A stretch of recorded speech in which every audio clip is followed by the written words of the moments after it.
with Cincinnati, according to ESPN's Mike Tannenbaum. It's unfortunate that he got hurt. Joe Burrow has a great future, but this is a self-inflicted wound by the Cincinnati Bengal organization. They didn't need to do this and put him in harm's way. They could have brought him along slowly. Mike Tannenbaum with Keyshawn Johnson, Jay Williams, and Zubin Mehenti. The Ravens facility closed after at least 4 members of the organization tested positive for COVID-19. Individuals are self-quarantining. Contact tracing's begun. Not yet known how this affects Thursday night's game against the Steelers. Tennessee basketball, with multiple positive COVID tests, including head coach Rick Barnes, has paused all team activities. Barnes is the 6th major conference coach to announce a positive test within the last 2 weeks. Look, we all accidentally damage our phones. It happens. Now, Straight Talk Wireless's new Platinum Unlimited plan includes phone protection. Just $65 a month for unlimited talk, text, data, and more. See Mobile Protect terms and conditions at Asurion.com/Straight Talk. Limitations and exclusions apply. Broadcasting live from the ESPN 690 Anajar Levine Studios. This is Action Sports Jax on ESPN 690 with Brent Martineau and Austin Lane.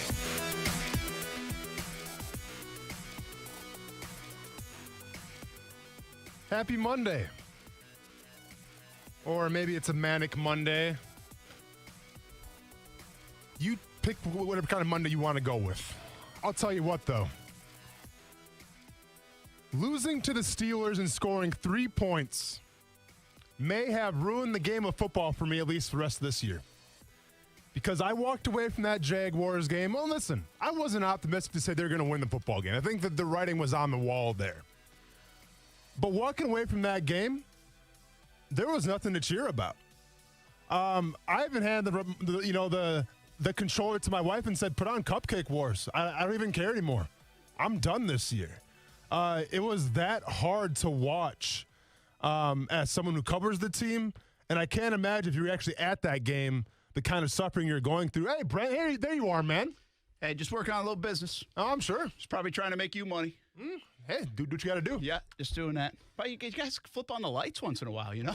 That's all right, man. I mean, it's a dark day in Jacksonville. It's a very dark day in Jacksonville, and I like the lights off. That is the greatest day of the year. Why is that? Here we go again. Was it an entertaining game? No, we did not get the E. Okay. So then what did we get? We got Washington and Dallas winning. Oh, so are we going to get Justin Fields? Because did you watch how he played? Oh, you're going to take one guy can't have a bad day. You can't have 3 interceptions against Indiana.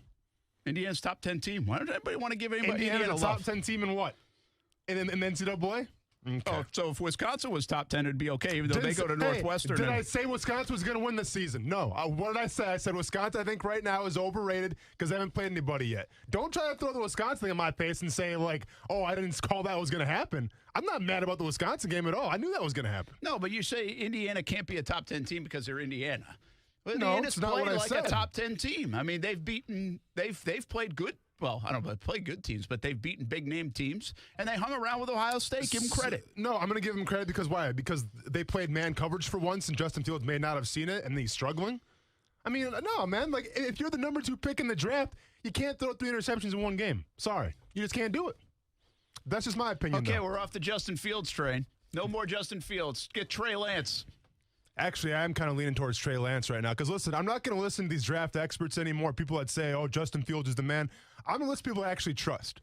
The person that told me that James Robinson was going to be the starter for the Jacksonville Jaguars for years to come, even when I said, I don't know about that, man, well, they were right. And when they say that Trey Lance is something special, you know what? I just might believe him as well. We're going to start a Monday off the Justin Fields train already. I mean, we got a guy that's going to change our organization, our city, and you're already off the train because he had a bad couple of throws. I mean, unbelievable. Okay, when you say a bad couple of throws, he had 3 interceptions. And did you see those interceptions? Did you watch that whole game? Yeah, I did. He wasn't the best quarterback on the field. Yeah, he didn't look like it. I thought he got rattled actually at times a little bit. Like it felt like after his first interception to me, he became a little gun shy and a little unsure of himself because I think these guys actually do get wrapped up in the numbers, especially with the Heisman stuff. And if you look at his numbers, I don't listen. If you played baseball or any sport, you see, I don't know if football's like this, especially for a defensive guy, but at some point. You can sit there and ignore your numbers, but you kind of know your batting average. You know what I mean? Well, his numbers were he had thrown more touchdowns than incompletions And so I think you get a little wrapped up in that, especially when he threw such a bad throw in his first interception. I thought for the next series or two, I thought he was a little gun-shy with the football. Like, I was like, I don't want to have this kind of day. And he kind of doubted himself a bit. And I think that's what Justin Fields was doing a bit in that game. So, yeah, it wasn't a good game for him. But I still don't think you dismiss everything because of one game. It's the worst game he's probably played in college. And he had a bad game. And I think it's going to happen. It doesn't change anything for me. I think he's still a very good player. And I think the 300 yards and the 78 yards rushing is what he's the perfect quarterback to play in this current NFL. Because I believe that. I believe you got to have a guy throw for 300 and capable of running for 50. And so I think he's still that guy coming off a subpar performance even. And he's got time. He's got time to get you back on the train. Let's see it. Because, I mean, did Herbert ever have a 3-interception game? Has Trevor Lawrence had a 3-interception game? Wait a minute. Justin Herbert looked awful at times in college. You kind of wondered, what the hell are they talking about? I'm saying, have they ever had a 3-interception game? I don't know. Has Trevor Lawrence had a 3-interception? Trevor Lawrence probably has not had a 3-interception game. Okay. All right. But hey. Yeah, who knows, man? Had a bad game. But anyways, yeah. Speaking of bad games, Jaguars, Steelers. We didn't get the third best quarterback of all time. Why? Well, because he threw 3 interceptions against Indiana one time, so now we don't want to pick him. Okay. Let's go get Kyle Trask. Not what I said at all, man.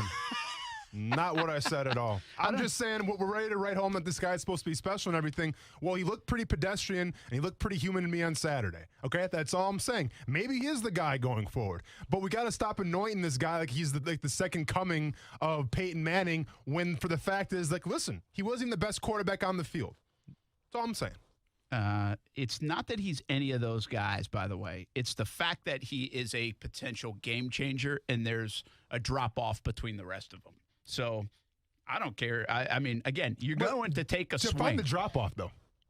Like, I mean, when you say drop-off, you mean, like, because, like, Zach Wilson and Trey Lance, what, they don't have the arm talent to match up? Like, what's the drop-off from a Justin Fields at number 2 to one of those guys maybe being the lower echelon? Well, I do think the physical traits, first of all, are a guy that got him to 5-Starville, to Georgia, to Ohio State, 2 of the best programs in the country. Okay. So the physical traits obviously are better than those guys, at least coming out and coming in. And therefore the experience at the playing at the higher level. Yeah. And the numbers and the throws that he makes and the savvy that he has, I think are all right there, man. You would put this on Twitter then. Justin Fields, damn A train already off the train.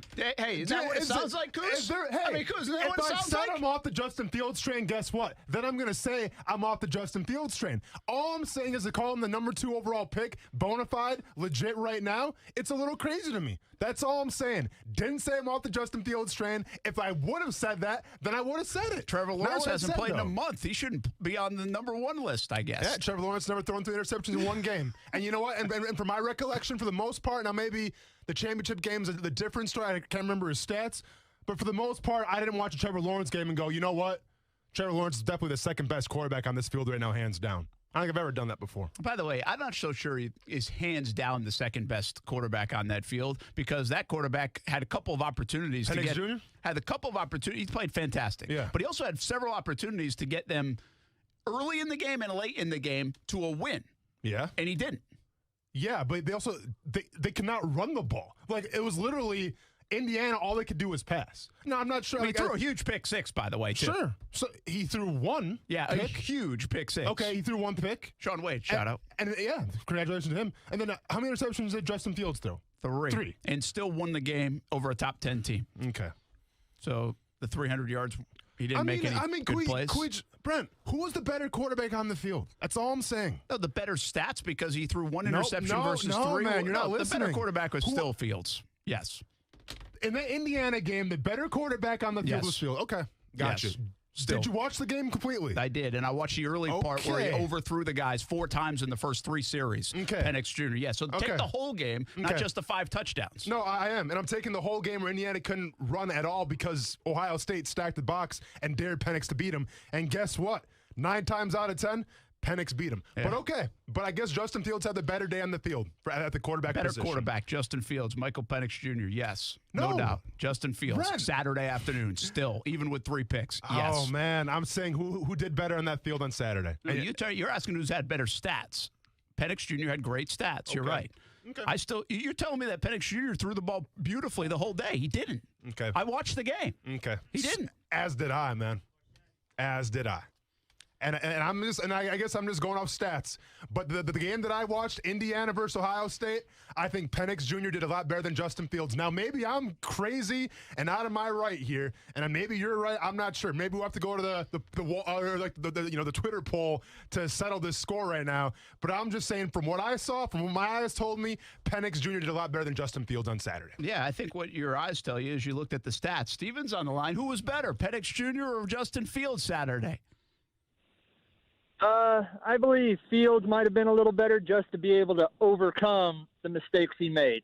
But out of the choices there, I got to go Kyle Trask. Just the way he's been performing, to where they feel calm taking him out at the fourth quarter. But before I go, I believe it is my duty and the leader of the syndicate right there, being wrestling enthusiasts that we are.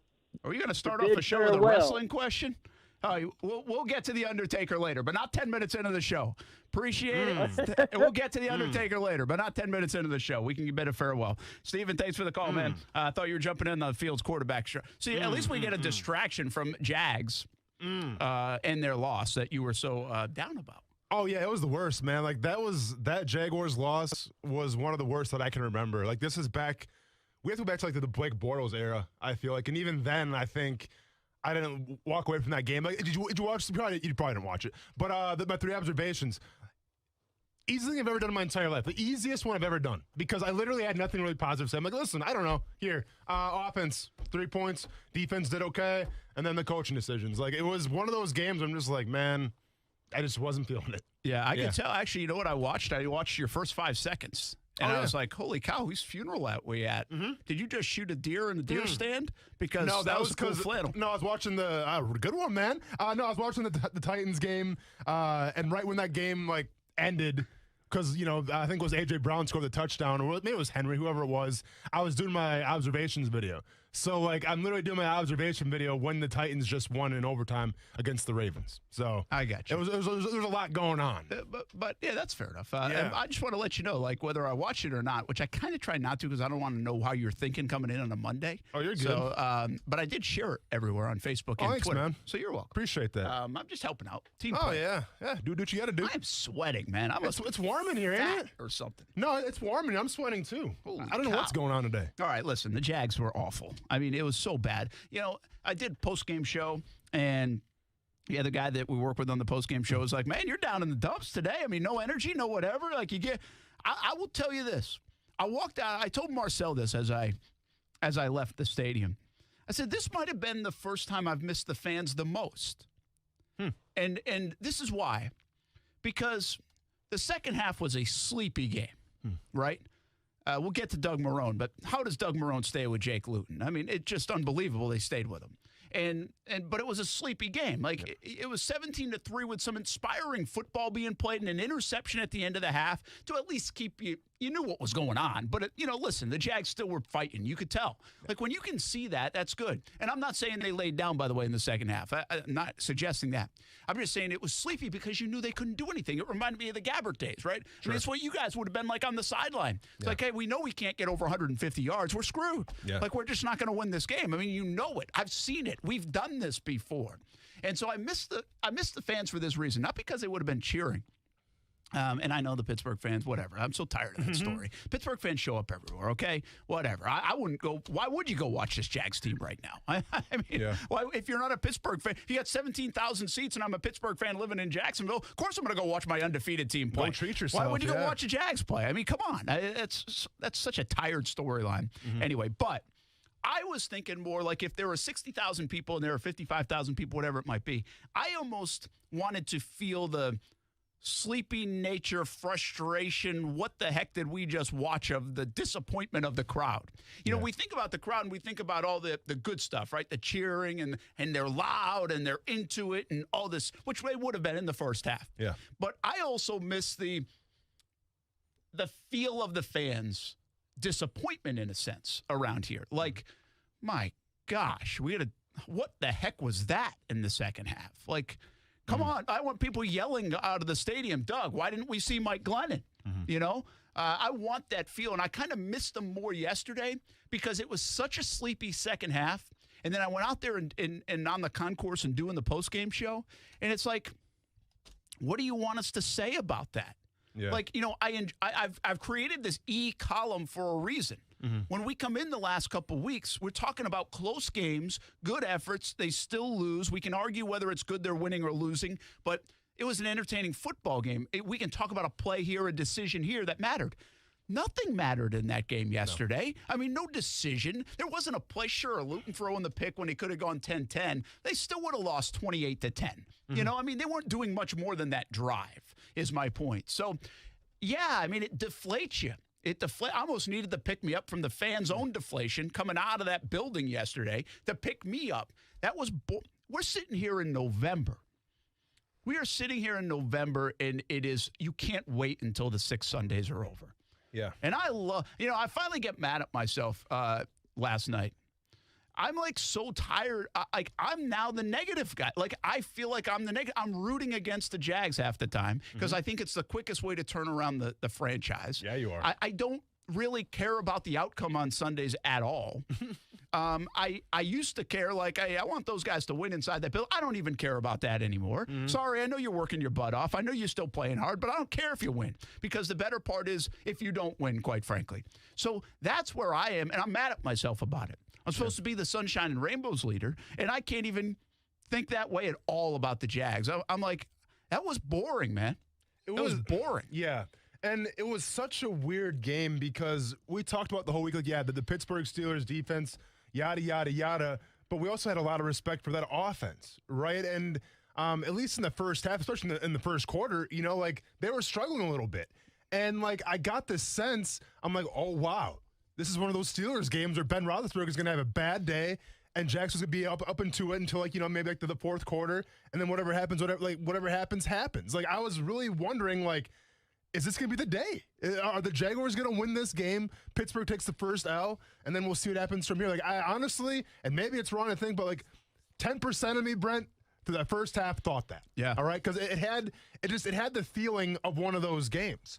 Well, obviously that's not what happened, and the big part had to do with the Jaguars' offense. Now, anytime you put 3 points up in a game, you're not going to win. All right? Hands down, not going to win. And I've been very adamant in saying that I wanted to see what Jake Luton had to offer because I thought he kind of provided the ultimate boom or bust type of player. And when you play against the Texans and the Packers, and they're pretty close games, listen, I left those games thinking Luton's fine, okay? He's not going to probably win you a lot of games, but he should keep you in it, right? He's got a big arm. He's still young. He's still learning. But you got James Robinson. You got a lot of receivers, a lot of weapons. They should be okay.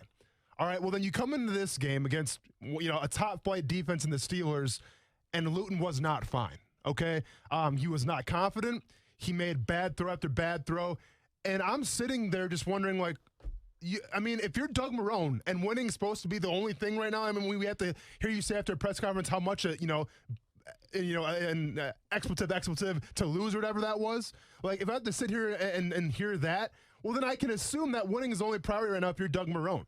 Then why not put in Mike Glennon? And you know what? Mike Glennon might have came out there and did worse for all I know. He very well could have done worse. Maybe thrown 5 picks, whatever. But at least you're trying something new.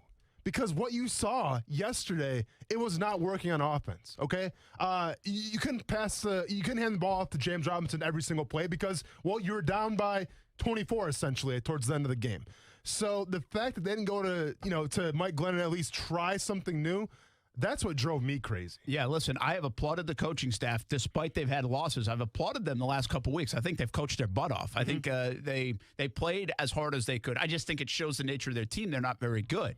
I think the defensive coaching staff continues to do a nice job. With all the injuries they have, I think they did an okay job yesterday. Bottom line is they've set the standard. The standard is 30 points or less. Mm-hmm. And for 6 straight games, they scored more than 30. The Pittsburgh Steelers only had 360 yards of total offense yesterday. Mm-hmm. That's okay. That's respectable. Shut them out in the first quarter. Gave yourself a chance if your offense could have done anything. Had a turnover. And they were put in a tough spot. I mean, there were sooner or later the floodgates are going to open with this defense and with that offense. But I don't really have a lot negative to say about the Jaguars' defense.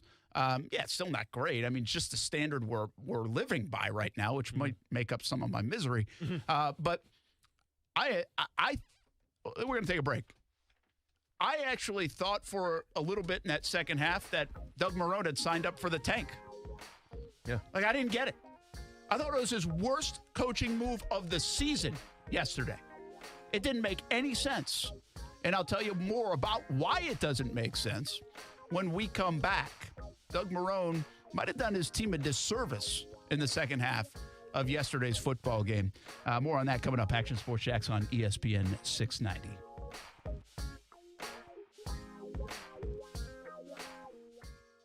Action Sports Jax with Brent Martineau on ESPN 690 is brought to you by Best Bet Jacksonville and Orange Park.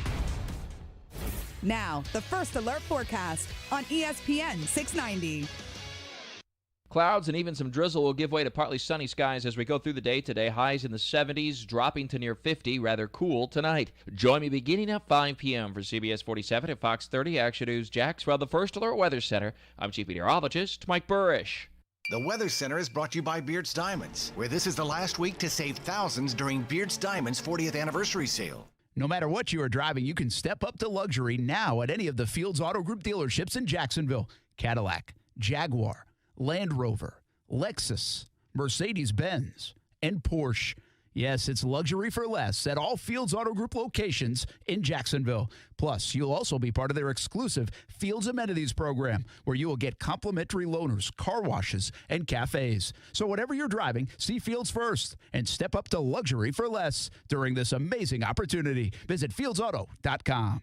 Worthless warranties, slimy salespeople, shady subcontractors. It's no wonder people don't trust most roofing companies. At All Pro Roofing and Consulting LLC, we didn't trust them either. That's why we started our own roofing company. With more than 25 years of experience, we offer industry-leading warranties, simple, fair financing, and no subcontractors. Residential, commercial, even multifamily properties. At All Pro Roofing and Consulting, we've got you covered. Learn more at allproroofingllc.com.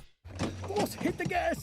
What's going on? You were supposed to check to see if that house had anyone home. Now their porch is on fire. Boss, I didn't do it. The ding-dong doorbell camera just burst into flames and started melting. Oh, so it's true. Those things are fire hazards. Yeah, and now we know another big difference between those cheap ding-dong doorbell cameras and a SafeTouch security system. Well, yeah, with SafeTouch, homeowners don't have to worry about their video cameras getting hacked. Or employees spying on customers. Or bursting into flames. Uh-oh. Fire department's coming, boss. Time to go. I'm way ahead of you. By the way, your eyebrows are completely gone. Oh, well. Maybe it's an improvement. Just so I know you still got your senses, recite the Crooks R Us golden rule again. Stay away from SafeTouch houses. Don't worry. It's burned into my brain. Crooks know to stay away from SafeTouch houses. Hi, I'm Lester Jackson, president of SafeTouch Security Systems. No one beats our technology or our price. Call SafeTouch today at 888-723-8682 or go to safetouch.com. State license number EF233. I'm Thea Jeffers, owner of Breezy Jazz Club and T-Works Interior Decorating. It doesn't matter where you come from, it's possible to own your own business. But starting a business isn't easy. The Jacksonville Women's Business Center helped give me the confidence to keep going when the going got tough. At JWBC, I got the training, networking, and support I needed to help me reach my goals. To find out more about how JWBC can help you, visit jaxwbc.com. Hi, I'm Will Nelson, and in 2018, I started your CBD store in Jacksonville Beach, and in 2.5 years, we've grown to over 600 locations. Because of our high-quality brand SunMed, our transparency and third-party lab testing, we're the only brand with a USDA organic label, free samples daily, and the area's largest inventory with 150 different CBD products. Located at 3rd Street, Jacksonville Beach, or San Jose in Mandarin. That's your CBD store every Monday. Seniors save 20%. ESPN 690 wants you to shop the 904. And by doing that, you keep most of the money and jobs right here on the First Coast. Plus, local businesses give our community its uniqueness and character that makes living on the First Coast so great. Shop the 904. During the Happy Honda Day sales event, your local Honda dealer can make it a reality. Clearance pricing on all Honda models? Got it. Top dollar for your trade? Got it. Special financing? Got it. Going on now at your local Honda dealer. Don't miss this sales event. We are dealing. I pledge allegiance to the flag of the United States of America and to the republic for which it stands, one nation, under God, indivisible, with liberty and justice for all. At Lloyd's Construction and Consulting, we've been celebrating 10 years in business. Over the years, we've constructed thousands of projects in the Northeast Florida region. From commercial to residential, we handle each project with the respect and care it deserves. We look forward to speaking with you about your next construction project. Find out more at lloydsconstruction.net. Hey everybody, this is Brent Martineau. Social distancing doesn't mean disconnecting. If you're working from home or just steering clear of coworkers, keep tabs on the world of sports and Action Sports Jax on your smart speaker. Tell your Amazon Echo or Google Home to play ESPN 690. Brent Martineau. How many push-ups did you do in 3 minutes? Did you try the challenge? Austin Lane. I don't need lactic acid build up when I'm in fight camp. Brent, you kidding me? Take my word for it. I've been more than you. Action Sports Jax on ESPN 690. I talked to the players after the game, and obviously we're all disappointed. And I told the players, this team has done everything they can. Like I said, I've had zero issues, none. Everyone comes to practice. Everyone works hard. Everyone supports each other. It's the record's obviously bad. I get that. I wish I could do something for them, but they're close. They're going to play for each other, and the coaches and the coaches are going to coach. And for lack of a better term, we're all going to make sure that we do our job. But I think there's something in there with these guys. They care. You can tell. You don't play like they're playing. If you don't care. Well, I know they're going to practice. Man. Now I kind of do feel bad. They're going to practice? It's wow. I tell you, man, they built this situation for themselves. Mm-hmm. They really did, and we have to continue to remind people that. We have to continue to remind people that this was the brainchild of Dave Caldwell and Doug Marrone. And you can give me. Listen, I love the team. I'm glad you still love the team. Yeah. I think I like the fact that these guys are busting their butts. But I also bring up the question, are they accustomed to losing? Is losing okay? Are you now trying to tank? Are you giving yourself the best chance to win? Can we sign kickers that actually have kicked before? Why wasn't Chase McLaughlin on this team earlier? Yeah. Why is Jake Luton still in the game in the second half? That is a that is a real question. That bothered me that he was still in the game. I mean, do I have the right to be bothered that he was still in the game? Well, I'm sorry, and no disrespect to Jake Luton, but what kind of stock has he earned where it's like, let's just keep him in the game because he's earned that? Oh, I'm sorry. Has he played in 2 games? He's 0-2 right now? So, what about Jake Luton has said, you know what, let's go. This is his game. Let him ride this game out, and then after this game, let's go ahead and reevaluate where we're at right now. He hasn't earned that kind of right. So I'm with you wholeheartedly. Now, I feel like a majority of the fan base doesn't really care. And you know what? And maybe we shouldn't care so much, Brent, either. Right? Because at the end of the day, go get your draft pick. Go get your, hopefully the second pick of the draft. See what the Jets do. Maybe we shouldn't care so much. But all I know is that the guys in that locker room, they want to win football games. Okay? There's not an NFL locker room, regardless of what your record is, where they don't want to win. Okay? That's not how locker rooms are set up, where it's like, oh, we're gonna mail it in here because we like to hear the local radio guys talk smack about us every single week. Nobody signs up for that. Okay? So yeah, if you're Doug Marrone, I understand that you feel bad for those guys in the locker room because I'm sure they do want to win. But then are you putting them in the best possible position to win, number one? Or number two, are you showing good faith and saying, you know what, Jake Luton, man, thanks for what you did. You weren't helping us win this Steelers game. Mike Glennon, go out there and show us what you got. If I'm in that locker room and I'm walking in after the game, and I'm walking in off of a field where a quarterback just threw 4 interceptions, and we put up 3 points on offense, I'm fuming. I'm mad. Simple as that. Well, listen, the bottom line is what you just said, I agree with. I was thinking, how do you bring this young man out? And by the way, this is nothing. This is going to sound bad for Luton. Listen, I'm not trying to say, he stinks. He's awful. I think he did an admirable job against Houston. I think he's trying his best here, but he's just 3 games into his career. He's not supposed to be playing football for the Jaguars right now. He's just not. And he He hadn't called a play in a huddle since August. Yeah. And he's out on the field playing the best defense in the NFL 3 weeks into his career. He shouldn't be playing to begin with. I don't know where Gardner Minshew is on the health meter. Why did you bring Mike Glennon in if you're not going to try to win and play? I never understood the move to Luton to begin with. I know we disagreed a little bit on that, and that's fine. Yeah. And that's fine. Yeah. And, you know, in the big picture, I mean, I'm kind of glad they went that way to see what you have in the young man. But if you're trying to win coming out of the bye week, it makes no sense to go with a 6th-round pick. And my biggest thing yesterday was, that wasn't going in. He was overmatched. You knew it in the first half. He was overmatched. And so you put him in a very difficult situation. Hey, see, I always say this in business and in our world and in sports.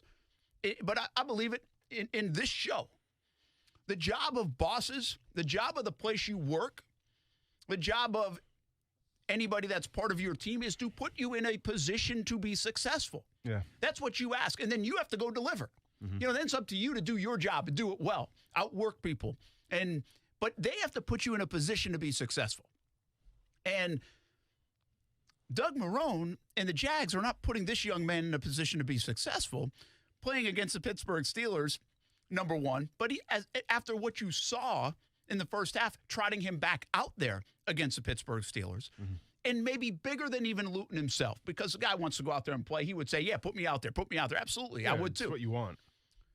I saw those guys flying around in the first half, those guys on that sideline, the 53 or the 46 or whatever, to the point where I said, you know what?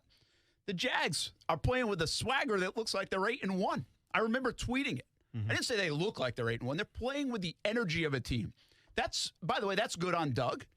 That's good on those players to be able to play with that kind of energy when you've lost 8 games in a row and you're 10-point dogs at home and you're down 17-3. But doesn't Doug Marrone owe it to those guys that have busted their tail in this miserable season? These young guys that are giving it everything they've got, that have ignored the outside noise and the record and everything else and do come to practice every day. Doesn't he owe them the opportunity to go win that football game or give you the best chance to win that game down 17-3 after Daniel Thomas gets an interception at the end of the half? Yeah. He owes those guys on that sideline a chance to win. They weren't going to win anyway, even with Mike Glennon, but the chance to win. He trotted Luton out there.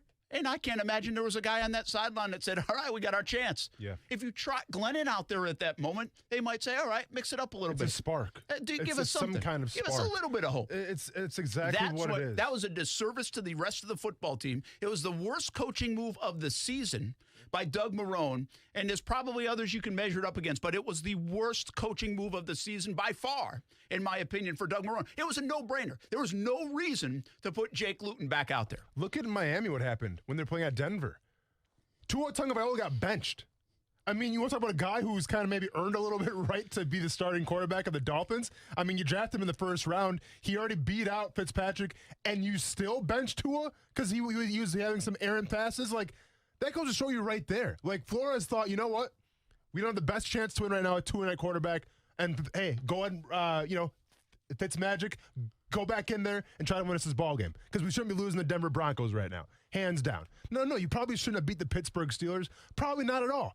But my point is, where's that spark? And you didn't give that team an opportunity to experience that spark. And you know what was going to happen the second half when obviously your quarterback trotted back out there. So now what? I mean, they can't trot the kid back out there this week, right? I mean, you got to go with Gardner Minshew if he's healthy, or you got to go with you got to go with Mike Glennon. I mean, do you think, listen, I'm going to ask you this, based especially off that second half. This is the first time I've really thought about it. I do believe Doug Marrone's trying to win. I believe Doug Marrone also knows his fate has already been sealed, most likely. He's a smart enough guy to know he knows how the NFL works. Doug Marrone's not going to be here next year. Heck, even if they play well down the stretch, if they won 2 games, that's all it's going to be. It's going to be 3-13. It's not enough to save his job. Doug's not, though. Do you believe there is now some conversation about, hey, we're sitting in a pretty good spot? Like, it was the first time that I know we're talking about it. I understand the outside world is talking about the tank and the draft position. But do you think now that maybe Shad Khan, Doug Marrone, Dave Caldwell say, hey, listen, we're in a good hole. Like, get those guys playing like their hair's on fire. That's your job to do that. Give yourself the best chance to win. But if we're in a situation where we're losing, it's not the end. I mean, I don't. It crossed my mind. I don't know how those conversations would even be presented. But yesterday, it crossed my mind that maybe they have had these conversations. Because why would you have put them back out there? Listen, and I hope that's not the case, honestly. I hope that everything I know about the game of football and just like the circles and the coaching and all that, I hope that's not the case. It very well could be the case, which is kind of the sad thing, just because that would justify maybe keeping Luton out there. At the end of the day, though, even if you were to bring Glennon in, like, there's no way they're going to win the game once again. But I at least thought that you owed it to the players that were out there busting their butt against maybe the best team in the entire NFL to say, here, guys, let me at least give you a chance to have that spark. Now, I'm not sure if the call came down from overhead and said, no, it's going to keep Luton in there. Let's see what happens in the second half. I'm not sure if that's what happened or not. But if I'm Doug Marrone right now, and I know dang well I'm probably on my way out, right, because the record says so, because expectations were not achieved, because I put my name on this team and we know how this team has turned out. If I'm Doug Marrone and I can see the writing on the wall, then I'm going to do things my way. And I don't think Doug Marrone's cut from the cloth where it's like, all right, even though I'm on the way out, let's go ahead and try to tank for as many games as possible, because that way the next coaching staff can have a better quarterback. Like, I don't think he's built that way. I hope he's not built that way. So I don't buy in that narrative at all. Yeah, I can't imagine it is either. I don't know how that would. Again, do I believe that if I'm – listen, I believe the way I believe right now, and most of the city believes, that getting that first or second pick is a valuable thing for this organization. Yeah. I would hope the owner of this team also views that as like, okay, we see the situation we're in. You know, we see, listen, we can go out, we're going to try to win, but we're not winning. And I see there's a positive if it doesn't happen. But I can't imagine having a conversation like that with the people that are in charge, that are fighting for their jobs and that are playing the game. But if I'm the owner, I'm actually, why wouldn't you be thinking longer term, how do we fix this? Yeah. I would hope he's thinking like, hey, if we go 1-15, or now we can go 2-14, given the fact that other teams won yesterday, this could help us turn around. We don't want to think like that. Nobody likes to think like that, but it could help us turn around. You've got to be able to see the long view of that if you're Shad Khan. I just can't imagine the conversations take place in an organization like that. Do I think Doug Marrone probably has said, well, if we end up with the second pick, you can get a franchise quarterback? Well, probably, but I don't think he's not working hard because of that. Do I think Dave Caldwell has said something similar, or the front office has said, or Mark Lamping has said, all right, well, we're in this situation. 2-14 isn't going to sell us tickets, but Justin Fields might sell us tickets. Yeah. Well, sure. I think, listen, this is business, people. This is winning. How do you win? I'm now on board with this stuff because I believe that's how you win and change it in Jacksonville. That's just the smarter approach right now.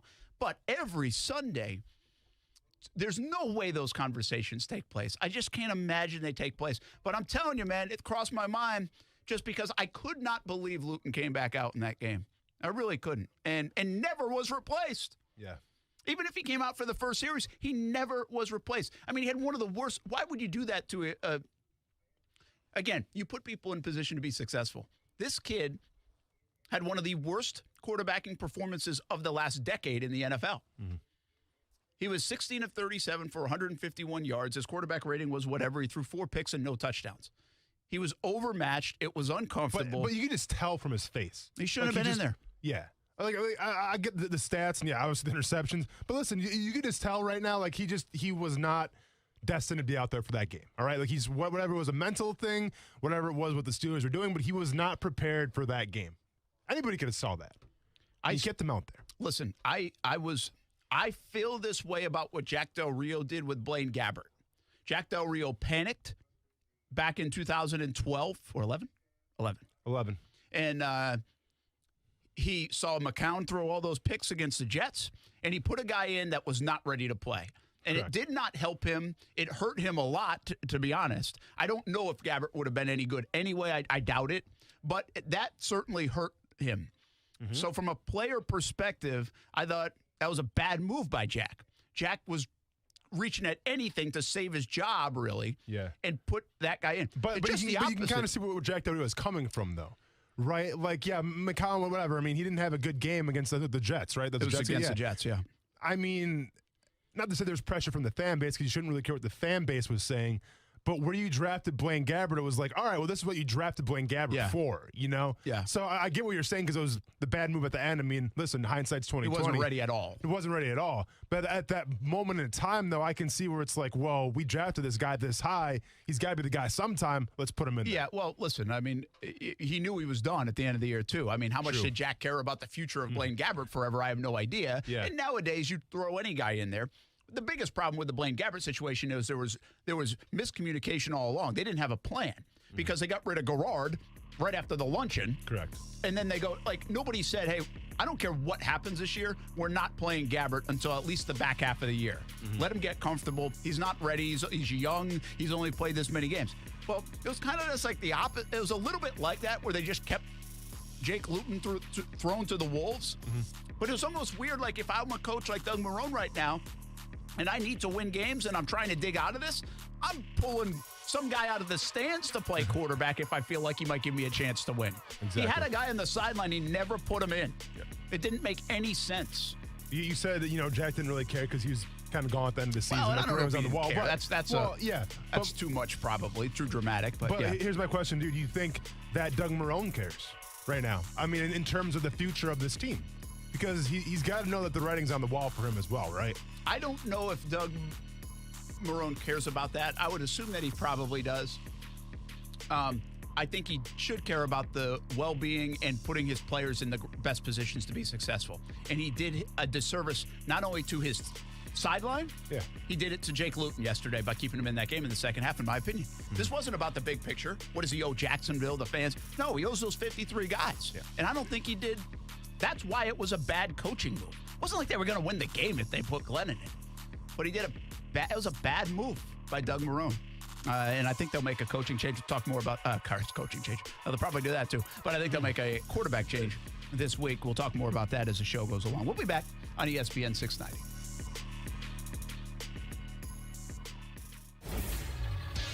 ESPN 690 SportsCenter Update. Happy Monday. I'm Jake Mitchell. After a fully stocked football Sunday, the Jags tied a franchise record, but it's not the kind you want to tie.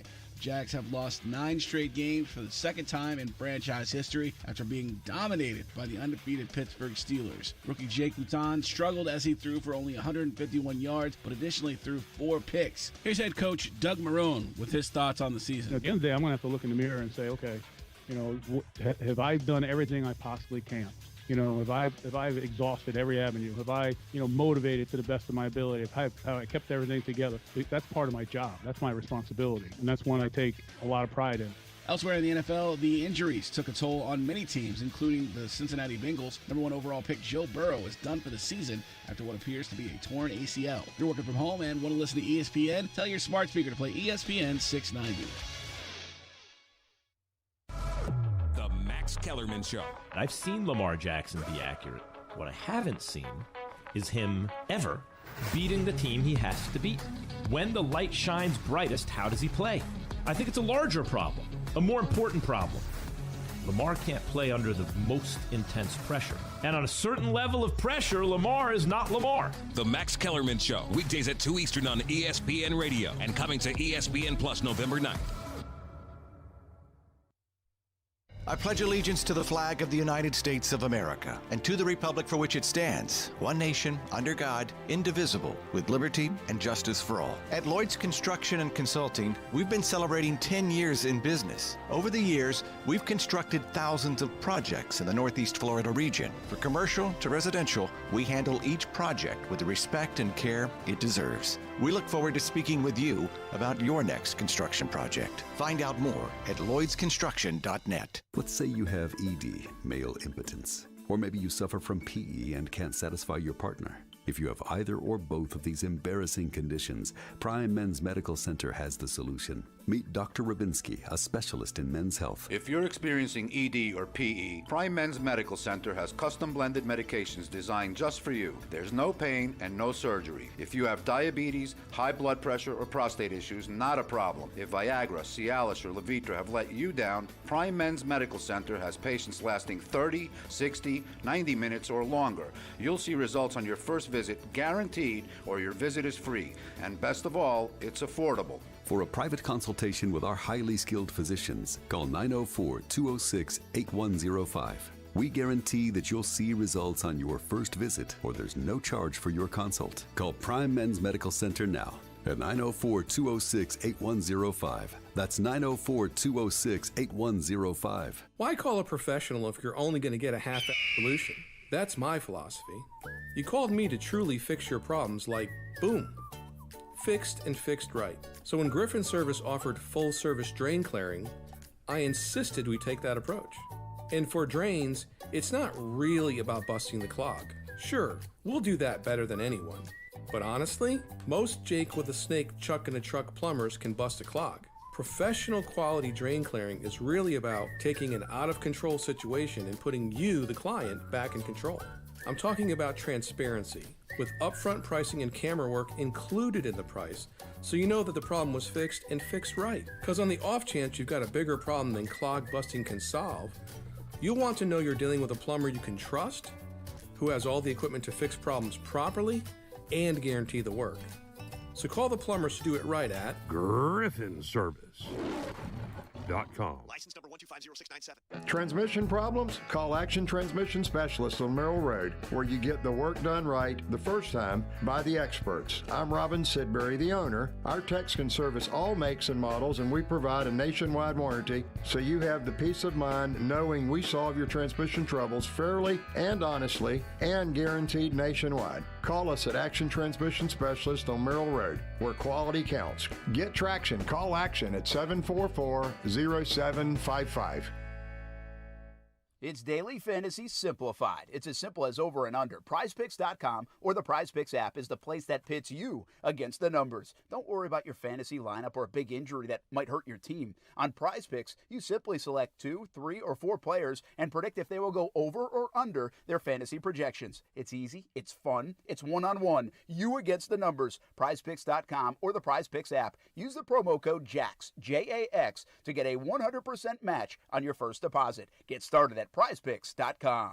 Worthless warranties, slimy salespeople, shady subcontractors. It's no wonder people don't trust most roofing companies. At All Pro Roofing and Consulting LLC, we didn't trust them either. That's why we started our own roofing company. With more than 25 years of experience, we offer industry-leading warranties, simple, fair financing, and no subcontractors. Residential, commercial, even multifamily properties. At All Pro Roofing and Consulting, we've got you covered. Learn more at allproroofingllc.com.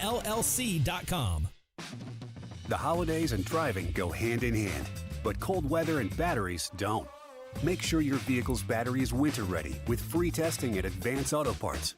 If it needs to be replaced, we have die-hard batteries that are reliable, durable, and powerful enough to get you through every road trip. Plus, we'll even install it free with purchase, no appointment necessary. Advance your auto at Advance Auto Parts and participating CarQuest locations. Most vehicles, most locations. See store for details. Hi, it's Phil with the Phil Aiken Home Team at Keller Williams. When it comes time to sell your home, put me and the Aiken Home Team to work for you. Here's why. Over the years, I've perfected the home selling system, putting the most money possible in your pocket. With my exclusive list of buyers in waiting, I may already have your buyer. And with thousands of buyers, I'm likely to create more demand and higher sales prices. I'll even guarantee to sell your home at a price agreeable to you, or I'll buy it myself. Don't just take it from me. Let me introduce actual clients, Lynn and Craig. Tell us about your home selling experience. We were immediately at ease. We had a great deal of confidence that any questions we had or anything that we needed to learn about the process was going to be handled in an expert and professional way. We sold our home in just 2 days for $3,500 more than list price. Anyone who wants to sell needs to call Phil Aiken Home Team. Thanks for sharing. The number to call is 904-500-PHIL. That's 904-500-7445. Or visit philhasthebuyers.com. Hey, what's up, everybody? It's Austin Lane from Action Sports Jackson, ESPN 690. social distancing doesn't mean disconnecting. If you're working from home, keep tabs on the world of sports and Action Sports Jax on your smart speaker. Tell your Amazon Echo or Google Home, play ESPN 690.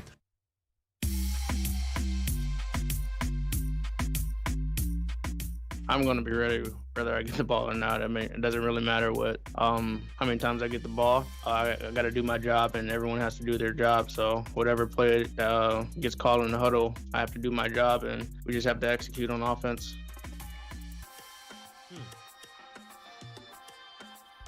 I was an NFL guy? Didn't sound like it. Tua?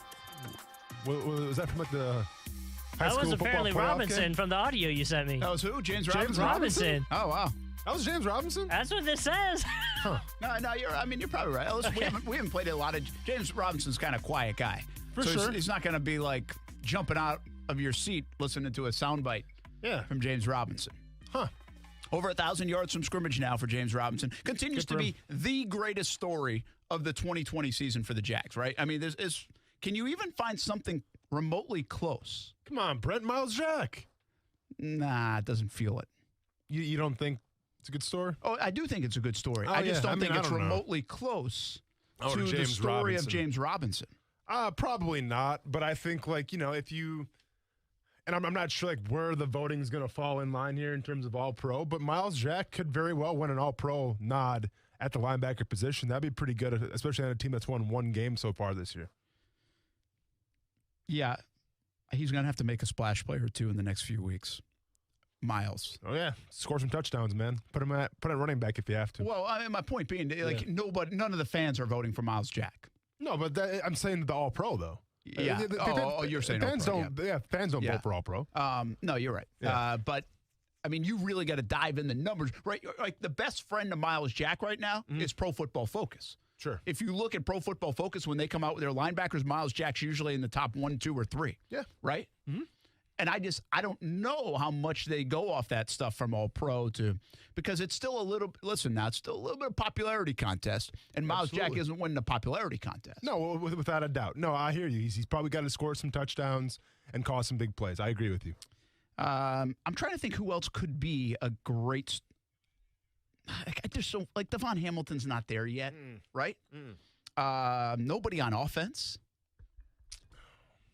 I mean, I'll tell you what's I'm not gonna say Laviska. No. I'll tell you what's a sleepy good story for the Jags in terms of the overall picture, and it's not gonna. Again, it doesn't even really compete with James Robinson in this vein. But one of the good stories I think is Cam Robinson, and I understand. Listen, they got beat up at times yesterday on their offensive line. I'm talking about the whole thing. Like Andrew Norwell goes out of the game. You know what I thought about Andrew Norwell?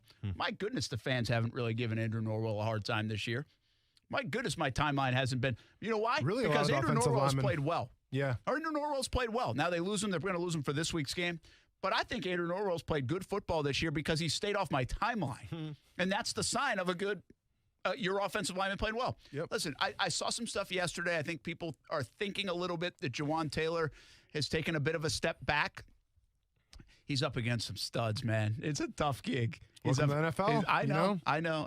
Every team's going to have some studs. And maybe that makes you not. I will say this, until later in that game when T.J. Watt, really hit Luton, he kept him off him. Yeah. I know he still looks, it doesn't look good a lot, and there's some holding penalties. Yeah. But he did, listen, the Steelers, their offensive line was not great, but I can't sit here and say their offensive line was a major problem. The Steelers didn't have a sack. They lead, I think, the league in sacks. They've had a sack in 66 games. They didn't have one until late third quarter against a rookie quarterback. I saw a clean pocket at times. I saw a guy throwing the football high and sailing it. I saw a guy, when he did throw a good pass, Chris Conley dropped it. So this offensive line, I just criticized Doug for the last 20 minutes. They didn't lie about the offensive line. No, they were right. The offensive line isn't bad. Yeah, they're right about that. Was there anything better, too, by the way, than watching Tyson Alualu bat a ball in there in the end zone and cause an interception? But, of course, Tyson Alualu did that. I mean, it's talk almost about like poetic justice. Like, this has been the ultimate – it's like the year of karma, it seems like, for former Jags players. You got to wait a while sometimes. And I don't know, like Tyson Alualu doesn't seem like he has like a vindictive bone in his body. No, for sure. And by the way, even he when had a he nice left, career. They re-signed him once. Yeah, but even when he left, I don't think Jaguars fans were like, "Oh, look what like nobody ever grilled him for going to a different team and like hoping he was going to do bad." Like he wasn't one of those guys. No, and nobody really thought they were losing a whole heck of a lot. True. I just think he's one of those steady guys, and so that's why I said, like, I bring up Cam Robinson in that same light. Like Cam Robinson's a guy that might play in the league at the left tackle spot for 15 years, and the Jags have him now, and they get to maybe keep him on a moderate deal. You have to re-sign him, right? Oh yeah, that's what the spot. But that is a huge thing. Like that for the next group of people coming in here, that would be huge, man. If you don't have to look for, you don't have to fill a hole, a left tackle. And again, I'm not saying there aren't better left tackles, but it's good that you could fill that hole with a guy that's pretty decent. Yeah. And still coming off injuries. I mean, and maybe just finding his way. He's going to be better in year 5, 6, and 7. Hey, Dabo Swinney against FSU. My goodness, it's next on ESPN 690. Boss, have you heard the latest about the ding-dong doorbell cameras? What, more employees spying on customers? Nope. Hackers again? No, boss, this time they had to recall over 350,000 video doorbells. Recall? What happened? A bunch of them caught fire. Whoa, unbelievable. It's one thing after another with them. Yeah. Notice you never heard that with Safe Touch's video cameras? Well, now you're just comparing a Bentley with a bumper car. Exactly. I just don't understand why any homeowner wouldn't go with Safe Touch. Yeah, their video monitoring's virtually hack-proof. Here's a bonus. Safe Touch cameras don't burst into flames. No kidding. It's just a good thing not everyone knows about Safe Touch, because we gotta stick to the Crooks R Us golden rule. Stay away from Safe Touch houses. Yeah, don't gotta tell me twice. Crooks know to stay away from Safe Touch houses. Hi, I'm Lester Jackson, president of Safe Touch Security Systems. No one beats our technology or our price. Call Safe Touch today at 888-723-8682 or go to safetouch.com. State license number EF233. No matter what you are driving, you can step up to luxury now at any of the Fields Auto Group dealerships in Jacksonville. Cadillac, Jaguar, Land Rover, Lexus, Mercedes-Benz, and Porsche. Yes, it's luxury for less at all Fields Auto Group locations in Jacksonville. Plus, you'll also be part of their exclusive Fields Amenities program, where you will get complimentary loaners, car washes, and cafes. So whatever you're driving, see Fields first and step up to luxury for less during this amazing opportunity. Visit fieldsauto.com. Okay, ladies, we all know one of the greatest feelings in the world when a friend says, "Girl, those pants look amazing on you." And I say, thanks, they're Skechers Go Walk Wear pants. And why do I always get compliments on these casual, athletic, stretchy pants? They're made with comfortable GoFlex fabric that has compression and hold. They have 4 pockets, plus they're machine washable and come in extended sizes. That's the Skechers Go Walk Wear line of pants. Find yours at Skechers.com or a Skechers store near you. College football, it's the game you wake up early on Saturdays for, even though kickoff isn't until 7. The game where the Goodyear blimp becomes a Hall of Famer. The game that goes just beyond school, spirit, fandom, or love of the sport. It's the game where the comebacks happen. It's the game where anything can and will happen, as long as you have the drive. Because college football is the game that moves you. We get it because it moves us too. Goodyear, more driven. The ultimate Christmas tradition is heading home for the holidays. Don't miss Moscow Ballet's digital stream premiere of The Great Russian Nutcracker, Saturday, December 19th. Enjoy the full-length performance of Moscow Ballet's Great Russian Nutcracker as captured on stage. Save 15% on tickets today with promo code HEART. That's HEART at MoscowBallet.com. Get up close with online meet and greets and party packages at MoscowBallet.com. I pledge allegiance to the flag of the United States of America and to the republic for which it stands, one nation, under God, indivisible, with liberty and justice for all. At Lloyd's Construction and Consulting, we've been celebrating 10 years in business. Over the years, we've constructed thousands of projects in the Northeast Florida region. For commercial to residential, we handle each project with the respect and care it deserves. We look forward to speaking with you about your next construction project. Find out more at lloydsconstruction.net.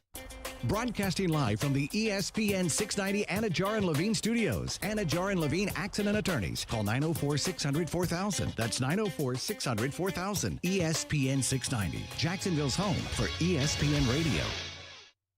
WOKV Jacksonville. Listen live everywhere you go on ESPN690.com. ESPN 690, a Cox Media Group station. Hey, what's up, everybody? It's Austin Land of Action Sports Jax on ESPN 690. If you didn't catch today's episode, I'm not mad at you, not even disappointed, but check out what you missed. What's like the concept? It's like mini games that you kind of compete battle royale style, but it's mini games and you just try to, be the last one standing essentially. Let me try this again. So what is the concept? It'll be English. English. Check out our podcast on all platforms. Just search ESPN 690. Subscribe to our podcast. Thanks. This is SportsCenter. I'm Christine Lisi. Right now, ESPN's Adam Schefter and Ben Baby report an MRI on Joe Burrow revealed the Bengals rookie quarterback has a torn ACL, MCL, and other structural damage in his left knee. Burrow's 2020 season being over is actually a blessing in disguise for him, says former NFL QB Carson Palmer. They're a 2-win team.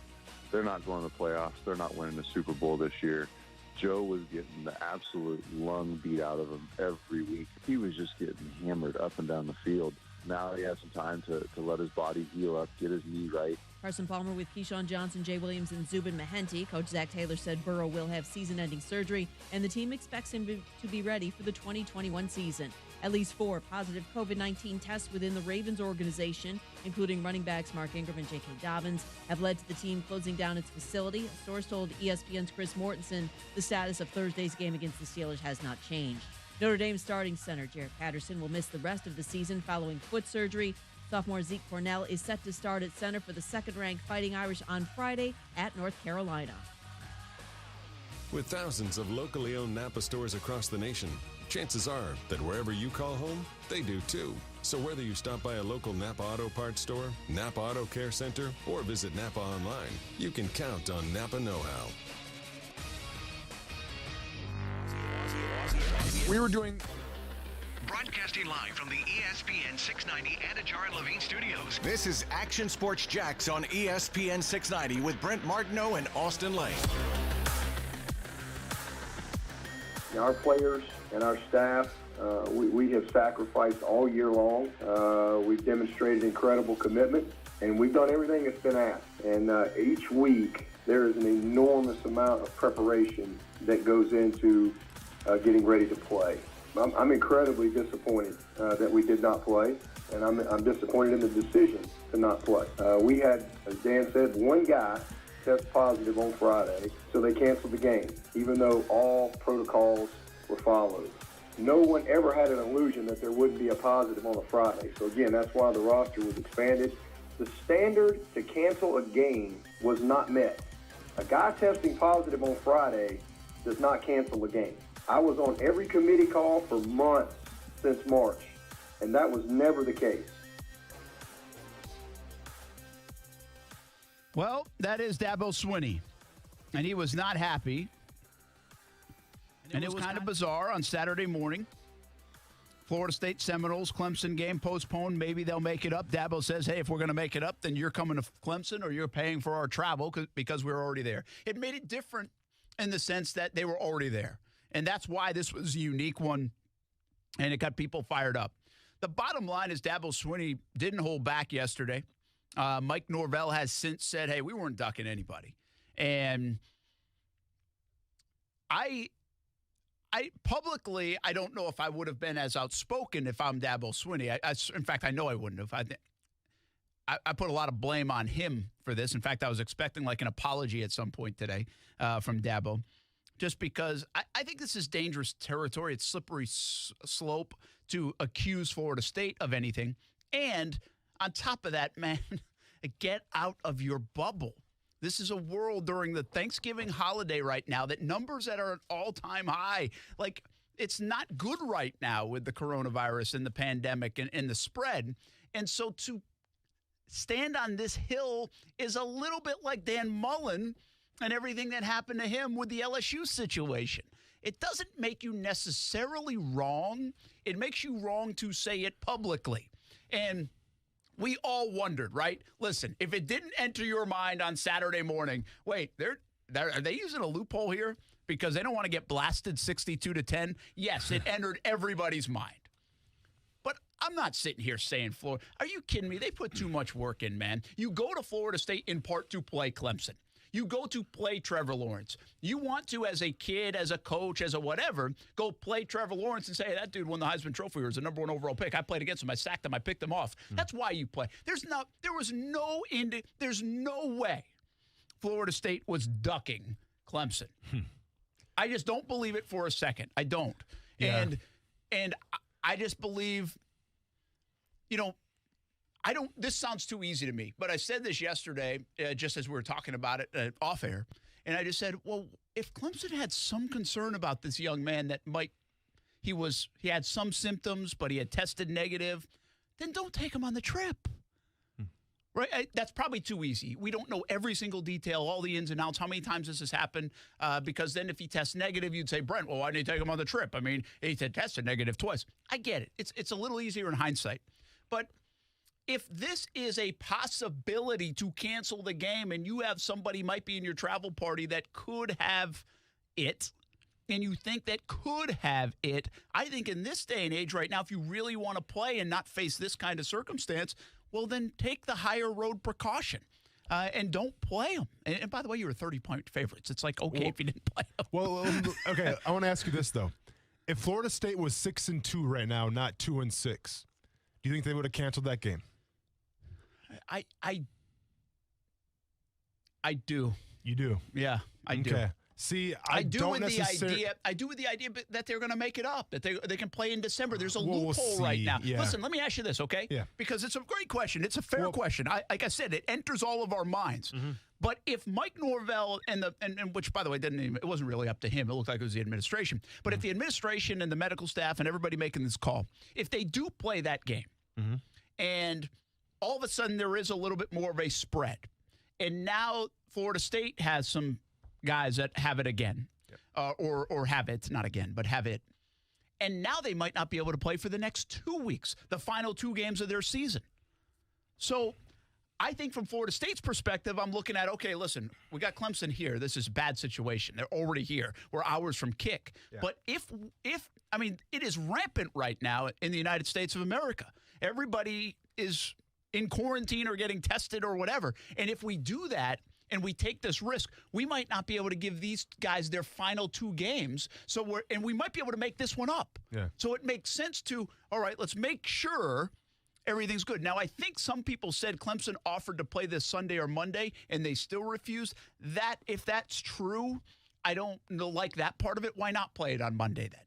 Why don't you test everybody, make sure everybody's good, and then go play? I don't know how far that got, but I don't feel 6-2 and 2-6 mattered. Maybe I'm naive here, but I don't think it did. Okay, I got you, and maybe you're right. But it's funny you said this thing's spreading, because you remember when we had the conversation, do you know anybody that has COVID-19? Yeah, and we're both kind of like, nah, not really. Hey, I sit here today, I'm like, I can give you 25 guys right now that I know have had. It's insane, man. Well, it's all now hit. I don't know if it's hit everybody, but to be honest with you, I was like, probably up until 2 weeks ago, to be quite honest with you. No, for sure. And then it kind of changed our world a little bit. Yeah. And so, and not like in this dramatic and oh my gosh kind of way, but it did change our world in the middle of a football season, how we did things. And so until it impacts you a little bit, you're like, hey, yeah, whatever. I mean, and by the way, Mike Norvell, it did impact him. Of course. Yeah.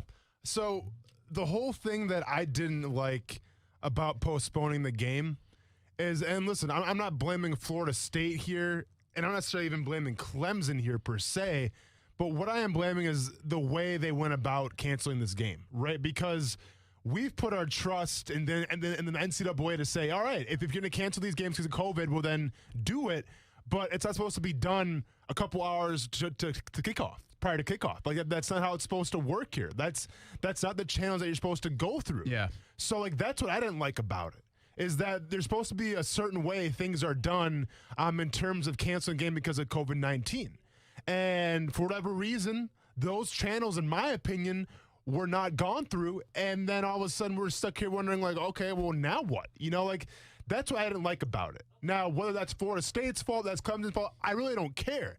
What I care about is that they didn't go through the proper channels, Brent. How much of the problem, okay, it is what it is now. Right? You're stuck with it. But how much of the, hey, Dabo, do you really need to come out in front of a microphone and say this stuff? Like, I mean, how much does he look bad? Like, does he look like he's out of touch? Because it's not the first time if it is. Yeah. Does this make you, again, it's very Dan Mullen-esque. Mm-hmm. Like, Mullen looked bad. Yep. The optics of what Mullen said that day right after was bad. Then his team gets COVID-19. Mm-hmm. I mean, now you've got Dabo Swinney again. It's like, guys, get out of your bubble, man. I mean, you can think it. You can call Florida State and be pissed off and give them everything you want on the phone. Right. But why you say this in front of a microphone, I don't know. I don't see what the positive. This isn't like jabbing your rival. Nah, this is making you look bad. No, listen, and I completely agree with you, but we're giving coaches way too much credit because coaches have blinders on. And when it comes to those blinders, it's all about winning, all right? Winning over everything. Even in COVID-19 times, winning over everything. So if you're Dan Mullen and you come out and speak your piece and you provide bad optics for the University of Florida, or if you're Dabo right now and you're saying your piece and once again, bad optics for the University of Clemson, that's fine, man, because they have the blinders on, Brent. Simple as that. By the way, I'm ticked off if I'm the ACC commissioner. I'm ticked off because I want this is a year where this is tough. Mm-hmm. Things are hard. And I don't want this. I would have said, in fact, if I'm the commish, if I'm the medical people on Saturday morning, listen, Dabo, I know you're ticked off. I get it. I probably would be too. Like, we understand some of the questions going on here, but you can't sit there and lambaste the other school for this. This is going to be bad. Like, if I was the president at Clemson, if I was the AD at Clemson, I would say, listen, we got to all join hands in this thing and try to get to the end of the year. It's been a challenging year. We don't agree with everything. Mm-hmm. And I just don't see the benefit of what Dabo Swinney did. Other than, in some eyes, some people will be like, yeah, you go, Dabo. You know, the Clemson fans like, yeah, you stink, Florida State. Can't believe you ducked us. Yeah. No, this doesn't seem like that. I'm telling you, I'm the average guy here, and I'm watching this, and I don't root for Florida State, and I don't root for Clemson. I think Dabo came off looking like an ass. Do you think this game gets made up, though, in December, or do you think they just scratch it? I think with all this, I think with all this going on, I think actually they will try to make it up. You think so? Yeah. Now, and I hate to see the scoreboard, by the way. Because you know how Dad was going to handle this one. Yeah. But you hate to see the scoreboard anyway if you're a Florida State fan. It's going to be ugly no matter what. Sure. But I do. Yeah, I think they'll try to find a way. Now, if I'm Florida State, I might play a little hardball here and be like, screw you guys. You want to talk like that? You want to think we're ducking it?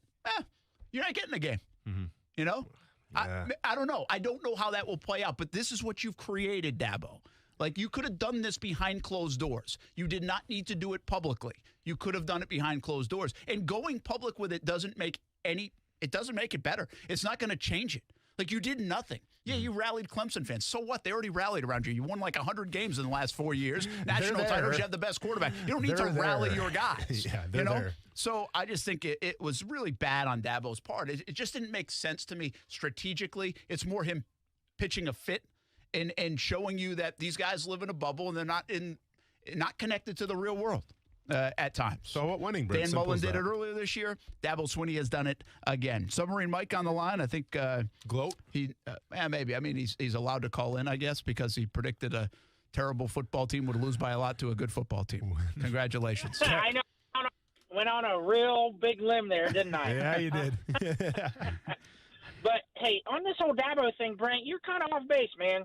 Because here's the thing: did they meet for first? So make sure I understand. Was Dabo correct in saying that we met the standard to play that we all agreed on before the season started? Well, here's the problem. Here's the problem. He probably is correct by the letter of the law, but I don't know because I wasn't on those calls. You know, I don't know what he said he was on all these committee calls. We weren't.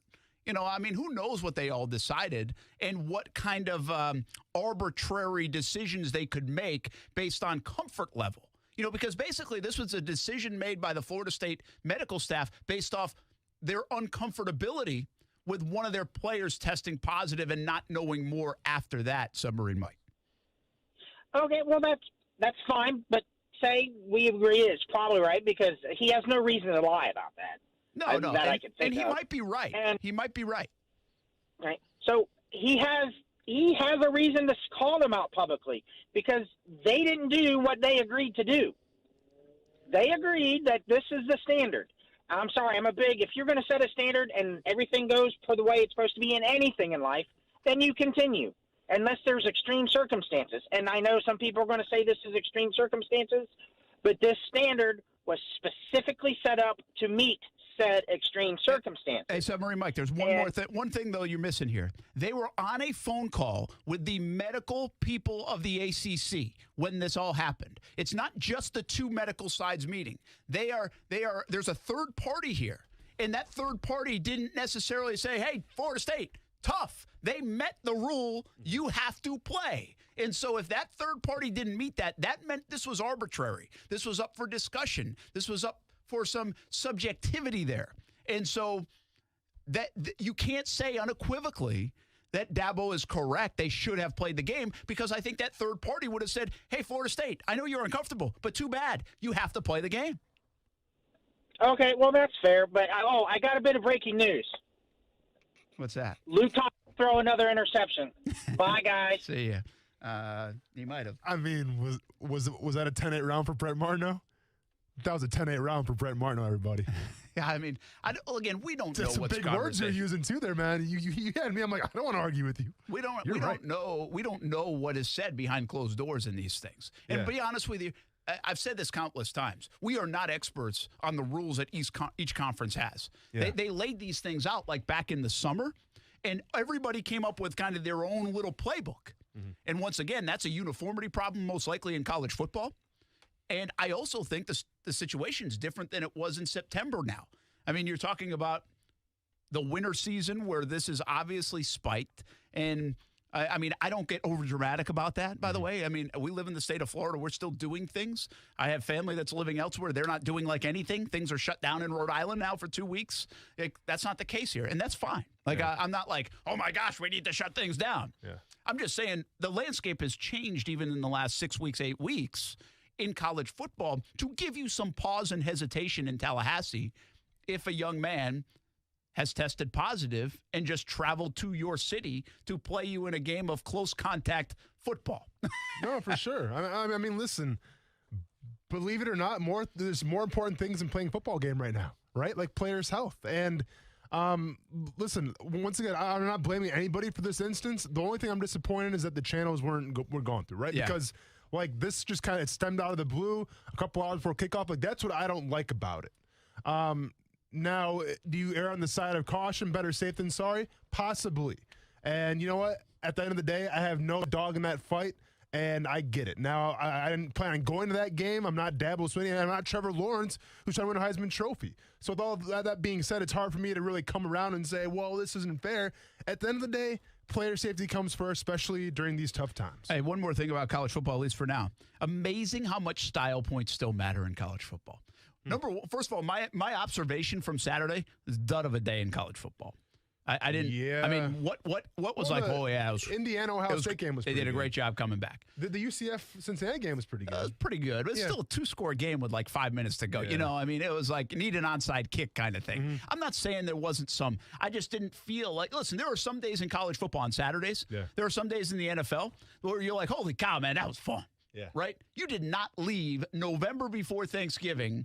Saturday afternoon, Saturday evening saying, oh, that was fun. In fact, at about 11 o'clock on Saturday night, I could have flipped on like more of the USC game, and I was like, I'm done. Yeah. Like, I'm not interested. Yeah. It's 3-3 or 10-10. Like, and I'll say you know what? It's because the scoring was down a little bit. Oh, Brent, you're so desensitized already. You have to have these 70-point games. Shame on you, man. But isn't it? Like, there were scoring was down across both. Yeah, no, it was Saturday and Sunday. Yeah. Well, did you watch the Alabama-Kentucky game? Yeah, I mean, it has exceptions. Yeah. But even 36-30, you know what's interesting? It's like I don't want to see UCF get stopped. I like when UCF goes up and down the field. Mm-hmm. And I'm okay with Cincinnati going up and down the field. Mm-hmm. But that's the game I want to see. I mean, we showed a game on CBS. It was 26-21. Yeah. I mean, hey, San Diego State and Nevada, if you're going to play, I want it to be 65-62. Sure, if you're going to get CBS in the afternoon before SEC tonight, I want fireworks, I'm baby. Sorry, did you not watch that Northwestern Wisconsin 17-7 barn burner? I mean, again, you are right. We got a pretty good one with the Indiana game, but even that, it wasn't like it was. They had a couple chances at the end, but it wasn't like it was. So anyway, style points still matter, and I'm guilty of it too. I mean, it's a crazy how the sport of college football, it matters. So much so that I'm going to be over dramatic here, but you and others might be off the train momentarily on a guy like Justin Fields because he threw 3 picks. Yep. Some people are saying Kyle Trask for 380-something yards and 3 touchdowns didn't play well. Like, we are in a video game world in college football. Dan Mullen helped create that, by the way, this year, and Kyle Trask, because they've performed so well. The standard is if you don't throw 4 touchdowns in the first half, then you suck today. Yeah. Right? I mean, it's really amazing the standard they have set. I mean, Kyle Trask threw for 383, I think, and 3 touchdowns. They won 38-17 on the road, but it just didn't look right to the college football fan. It's Vanderbilt, Brent. You know, it's Vanderbilt. And we've been predispositioned to think that anytime a Florida Gator team plays Vanderbilt, let's be honest, it's Vanderbilt. You're supposed to crush them by 60 points. You're supposed to have 10 touchdowns if you're college, which they should. Because look at Alabama. Like, Mac Jones took care of business. You know, like the Crimson Tide took care of business against what I was told was one of the best teams in one of the best defenses in the SEC. Not sure about that. Josh Allen, man. No, I thought Kentucky might give Florida a little bit of an issue next week. Yeah. Now coming off that, it's hard to say. No, I don't think so. But it will be a very interesting measuring stick for Florida because Alabama just whooped up on Kentucky. Yeah. What if Florida does struggle a little bit? It'll change your thinking, again, style point-wise, on how you view the SEC championship game and if Florida can compete with Alabama. Let me ask you this. Justin Fields, Heisman hope's done, right?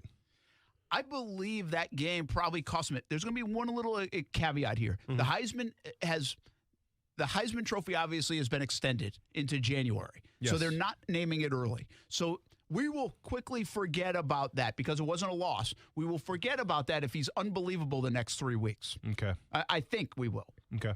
And what if, and by the way, at the same time that's happening, Kyle Trask and Mac Jones play to a 20-17 game in the SEC championship game. That was my next question, Kyle Trask. Would that do anything for his Heisman stock at all? No, I mean, I think it's a fair, we were talking, we debated last night on the show on Action Sports Jax Primetime. Who would you vote for right now for the Heisman Trophy? You have Lawrence, you have Fields. If you want to throw Zach Wilson in there, you have Trask, you have Mac Jones. I said Mac Jones because I feel like Alabama has proven they're the best team in the country, and he's been great. But if you go by just the numbers, like, you could easily vote Kyle Trask. Bottom line is you're not voting for Justin Fields after 3 interceptions, and you're not voting for Trevor Lawrence because he hasn't played in a month. Let me bring this up. You know, I get what you're saying here, but the problem with Mac Jones to me is he even the best person on offense? Probably not. Yeah, but Harris Silney ran for like 90 yards in that game, wasn't it? I think so. Yeah, I don't think he had over 100. But, like, I still think Harris is the best player on that offense. And he might run into that. Yeah. I mean, but listen, Kyle Pitts might be the best player on Florida's offense. That's a good point. Although he hadn't played in a couple weeks, and Trask keeps putting up numbers. So that's a good point. I think it's hard to vote for the Heisman right now. We know those 2 players are not as good as the 2 players that are in the mix. True. But they're outperforming them statistically. Yeah. It's fascinating. I told you, style points Do you think matter. Trevor Lawrence still has a chance to win it? I do, for the same reasons, although I can't imagine the voters are going to just dismiss not playing 2 games and maybe now a 3rd. Yeah. They would definitely have to play that Florida State game, and he would have to light things up for the month of December. Good. We'll be back. Action Sports Jax on ESPN 690.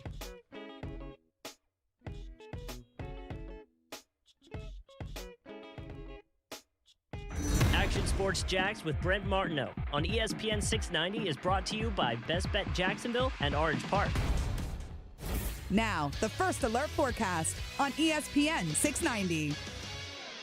Will become partly sunny today. Mild temperatures will reach into the 70s. Cool tonight, dropping into lower 50s. And a partly sunny Tuesday. Highs in the low 70s. Cooler at the beaches. Join me beginning at 5 p.m. for CBS 47 at Fox 30. Action News Jax from the First Alert Weather Center. I'm Chief Meteorologist Mike Burrish.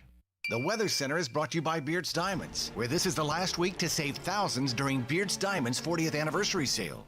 Are you ready for it? Come on, you know what I'm talking about. Toyotathon is on. Yes, there's only one sale big enough to be called Toyotathon, and it's going on right now at Arlington Toyota. You can score amazing Toyotathon lease deals that'll put that new Toyota in your driveway today. So if you've been eyeing a sporty new 2021 Corolla LE, don't just eye it, drive it, and get a low Toyotathon lease for just $119 a month at Arlington. Or maybe it's a 2021 RAV4. Maybe that's your style. You're going to save on that too, because right now at Arlington, you can lease a new 2021 RAV4 for just $204 a month. Get to Arlington for Toyotathon savings today, where you can lease a new 2020 Camry for as low as $162 a month. And with every new vehicle purchased from Arlington, you get a lifetime warranty with unlimited time and miles. Plus, you can buy with total peace of mind, thanks to Arlington's 30-day exchange policy. That's 30 days to love it or exchange it. Toyotathon is on, so don't wait. Shop safely in person at Arlington Toyota, 10939 Atlantic Boulevard, or online at arlingtontoyota.com. Visit arlingtontoyota.com/Toyotathon for full offer details.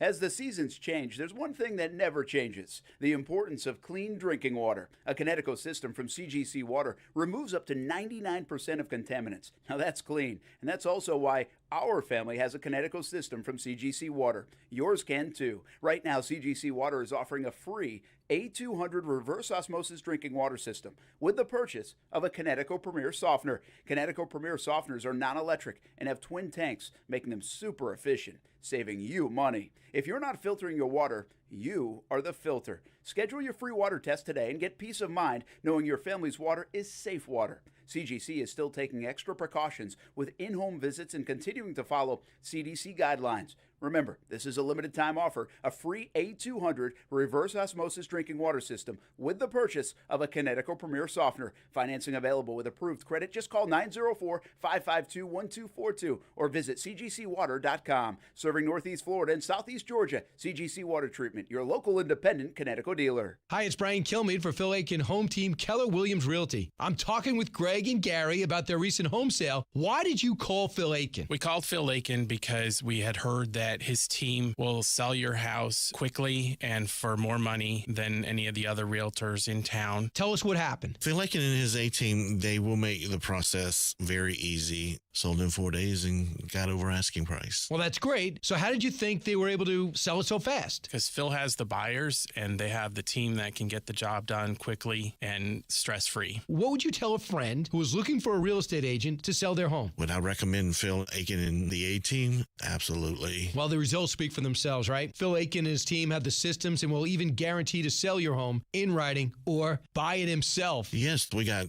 better results than we expected. Thanks, Gary. Friends, hire the agent with the buyers looking to buy a home right now. Call Phil Aiken. Call 500-PHIL. That's 500-PHIL, or visit philhasthebuyers.com. Nothing is certain except death and taxes. And your appliance is breaking down as soon as they're out of warranty. At Atlantic Coast Appliance, we can't help with the first two, but we've got the third one covered. Our factory-trained and certified technicians have been repairing appliances for more than 35 years, with a 90-day warranty on parts and labor and a 100% satisfaction guarantee. For quality repair at a price that's fair, trust Atlantic Coast Appliance. AtlanticCoastAppliance.com. That's AtlanticCoastAppliance.com. For more than 25 years, the potential for health improvement is seen with each patient that walks through our doors. Healthcare decisions don't have to be confusing. Make Island Doctors your medical practice. My husband and I have been coming to Island Doctors for approximately 10 years, and we have been very happy with them, and we trust them. Call us today and schedule a tour of one of our locations near you and take a look at our Best Wellness program, and welcome home. Call 1-877-434-4676 or visit islanddoctors.com. Spay or neuter your pet. Help them live a longer, happy life. First Coast No More Homeless Pets has free and low-cost programs available now. Make your appointment today. Call 425-0005, 425-0005, or fcnmhp.org. During the Happy Honda Day sales event, your local Honda dealer can make it a reality. Clearance pricing on all Honda models? Got it. Top dollar for your trade? Got it. Special financing? Got it. Going on now at your local Honda dealer. Don't miss this sales event. We are dealing. Hey everybody, it's Brent Martineau from Action Sports Jax. There's a good chance you have a smart speaker, so use it with ESPN 690. Stay up to date on the Jags and all things sports by telling Alexa or Google to play ESPN 690. It's as easy as that. Make sure you listen weekdays 3 until 6 p.m. on ESPN 690. Austin Lane. And Tony Khan clapped back. There you go, Kuz. There's your clap back for you. Clapped. It's a gamer thing. Eric Clapton. Okay. Yeah. That'd be a good gamer name. I'm using that tonight. Gamer name. Check your boy. I'm Eric Clapton. Oh, that's so good. Brent Martineau. Yeah. You guys just had a moment. Action Sports Jax on ESPN 690. I mean, they've been doing it against everyone. And, I kind of went back and forth for a little bit. I mean, truthfully, I was just thinking to myself, hey, listen, do we keep him in there? And, you talk about getting experience. Is that going to get experience? And then is it good enough? Or, where we are. But I think, during the week, we'll evaluate it. I don't think I'll have an answer on Monday, when I get asked a question. But, I think as, the week goes, we'll take a look and see what we can do. What's the best thing for our team. Doug Marrone didn't have an answer today when he met with the media. That was sound from yesterday, and they said they were going to talk it over with Ben McAdoo and Jay Gruden tonight. I can tell you this, in my opinion, when he says that, we're going to talk it over. We're going to we just had preliminary conversations, and we're going to do more talking about it tonight. That means they're making a move. I mean, I can't imagine they don't do something else on Sunday against the Cleveland Browns. And the question is, how healthy is Minshew? Mm-hmm. But, I mean, in a sense, it's like, why are you on the roster, Mike Glennon, if you're not going to give this guy a try? Right? Yeah. Like, see, this is what I thought. When we had this debate going back, coming off the bye, this is what I thought. Like, listen, in 3 games, we'll know who Luton is. In 3 games, we'll know who Mike Glennon is, right? And I know we already know who he is, but we'll have this evidence, so then you can go to Luton. Instead, they put him up against these 3 quarterbacks and teams, and I know Houston wasn't much, but they put him in this difficult stretch. And not to say the next 3 games wouldn't be hard either. I mean, you got Cleveland, you got Baltimore, and you got thankfully Myles Tennessee. Garrett's going to be out for this Jaguars game. Yeah, so I guess that reasoning probably doesn't make much sense. My point being, you could go to the other guy at some point. You still had plenty of games to go if it didn't work out. And that's why I still don't understand fully why they went to Luton so early if they're trying to win. And I say trying to win. I'm not suggesting they're trying to lose. But are you trying to win enough is a fair question to ask the Jaguars this year. Made no trades at the deadline to try to get better. They brought kickers in that had never kicked. They didn't give the ball to their best player for 3 straight games against awful run defenses. They come out of here the bye week with an injured quarterback, and they give it to a rookie who's never played and hasn't called a play in the huddle since August, instead of a veteran guy that might be able to do some decent things and at least put you in a position to win. I think those are fair questions. Did they try to win enough? Is a question I have for the Jacksonville Jaguars. Didn't they cut Joshua Dobbs or let him go? And then right after they signed Mike Glennon? Is that they how did. What they did is they were more afraid that Luton would get picked up. And so they didn't want him going through the waiver wire. Yep. And they weren't afraid that Mike Glennon was going to get picked up. And so they cut Glennon with the idea that they knew they could bring him back. Gotcha. Okay. That's when they made that roster move. I got so there was a tactic involved there, which I understood. They just didn't want to risk Luton getting picked up by somebody. Yeah. Which, I mean, could be, I get it. There's always a possibility now that it could be a snowflake's chance, and what that actually happened, because let's be honest, you had 0 tape to go off of. You did, but you had some murmurs out of here, and that's what they were afraid of. They were very afraid of in August. The people writing and talking about certain players in practice would actually be what other teams were paying attention to. I think they were a bit paranoid about that, and some of that was because they were probably looking at other people in the same way. Yeah. You didn't have tape, so the only way to kind of get a feel, all right, maybe we're saying. Well, I mean, to be honest with you, I'm not saying they were locked into every show. Yeah. But if they saw that there was like a narrative going on, hey, Luton looks pretty good. Yeah. Luton looks like he can throw the ball. Luton might have the best arm in camp. Sure. Luton this, Luton that. Yeah. Well, then they might be like, some other team needs a quarterback. Let's take a flyer on this guy. What the hell? It's a 52nd guy on the roster. She should have traded Colin Johnson for like a 2nd-round pick than we were talking about him in training camp. Yeah, isn't it? That's a guy that's disappeared. Yeah. I've got some news for you. You're going to like this. Oh, yeah? Do you want to make a bet? I'm typing it right now for all to see on Twitter. Okay. The Jacksonville Jaguars. Is this breaking news or not? Are going to beat the Cleveland Browns on Sunday. Oh, wow. I like it. I do like it. Is this more? I mean, where are you, though, huh? Because, like, 1 minute you're not sunshine and rainbows, the next minute you're Mr. Positivity. You're all over the road right now, Brent Martineau. I'm just telling. Here's the thing. First of all, this is because they now have a little bit of a cushion is not why I'm picking this game. I would have been very nervous if they didn't have a cushion, and because I think they're going to beat the Browns. I think the Browns can still Brown. What can Brown do for you? They can do this. Yeah. And I think Gardner Minshew is going to be ready to go this week. I have no idea. It's just a hunch. Okay. I think if Gardner Minshew, and now this would really depend. If they tell us Wednesday Mike London's a starter, I'm not sure I agree with myself. Well, I mean, come on, Brent. But I'm going to still ride with it. Okay. I'm going to roll with it. Okay. But I'm taking more of a hunch that I think Minshew comes back. Yeah. And they will have a workable offense. Baker Mayfield is not playing good football. And the Browns like to run the ball, and I think the Jaguars have done an adequate job of stopping the run. They're not going to – I don't think they're going to run for 240 all over them is my point. I mean, they're not going to they're not going to run away from you. It doesn't appear, the Cleveland Browns. With their offense. Am I wrong with that? No, you're not wrong there. But I do think they have one of the best running games in the entire NFL. And while the Jaguars have been good at stopping the run lately, it seems like, can they stop Nick Chubb? Can they stop Kareem Hunt? I'm not sure about that. Yeah, stop is interesting. But, James Conner had a pretty decent day yesterday. But it wasn't like, you were like, yeah, okay, it's a day in the NFL. Yeah. Right. It wasn't like, whoa. Well, there's a few times where he got on the edge and I'm yelling, like, who's got contained? Well, and there was one big play. I think he busted like a 28-yard run for that. Yeah. And then there were a couple times they had him behind the line and he was tough to tackle. Yeah. I think Clay Brooks missed a tackle on two guys, actually, on one play. It would have been a 5-yard loss. But to answer your question, the Packers, the Texans, the Steelers' offenses all scare me a lot more than the Browns' offense does. Yeah, and I don't see. Listen, hats off to Cleveland. They're doing some good things. They're playing pretty good defense, and they're running the football. But it's not like Baker Mayfield's doing much, in my opinion. I don't watch every snap. Yeah. But he does not appear like he's scaring teams. And I'm going to say this, though. Their past two games have been in just horrible, horrific weather. Was the weather bad yesterday, too? It was raining and it was cold. Yeah. Now, that actually would be a third game that it's been like that. Okay, so there you go. And I'll tell you, the Ravens are in an interesting – the weather is playing havoc with how you judge some of these teams.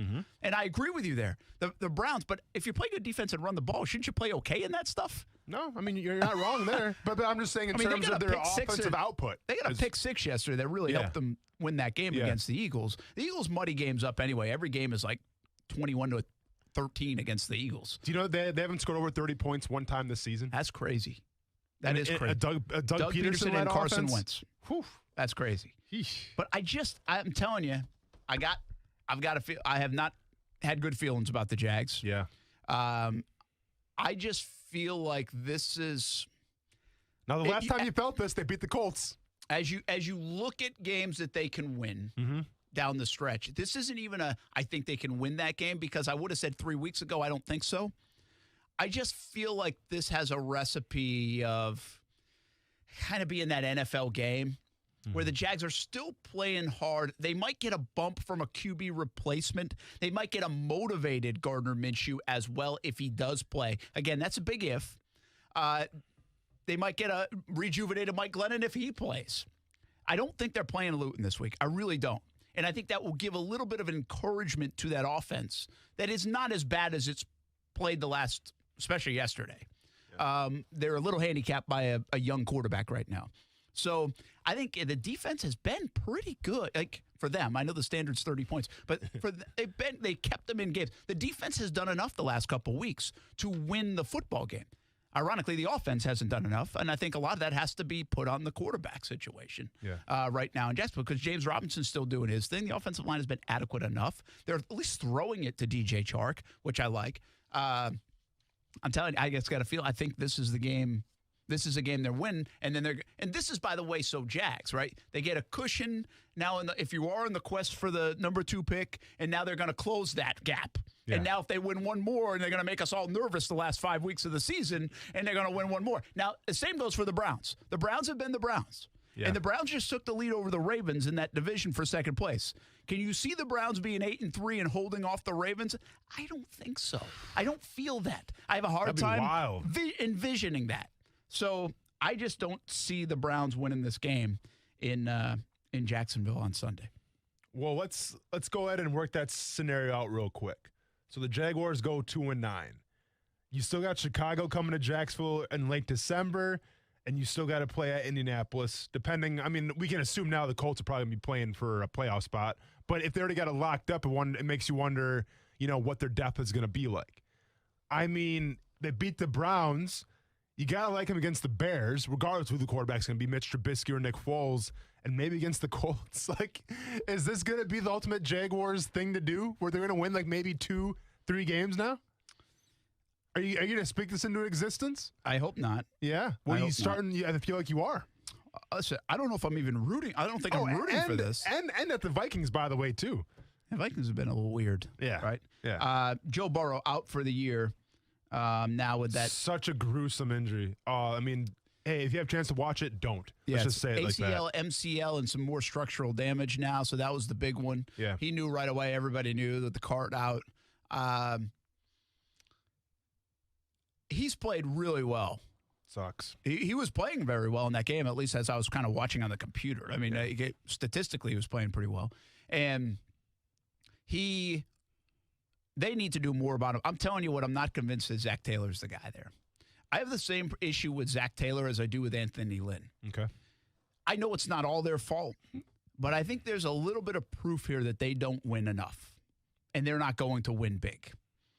And so I would be a little nervous if I'm in L.A. and if I'm in Cincinnati, that you've got quarterbacks playing at this good a level, this high a level, and you have 5 combined wins in those 2 franchises.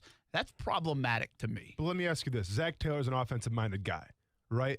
The problem of the Cincinnati Bengals right now, well, it's not their offense, obviously, because they're putting up, a lot of points. Don't you give Taylor credit for that? And it's like, all right, maybe you have to find a new defensive coordinator.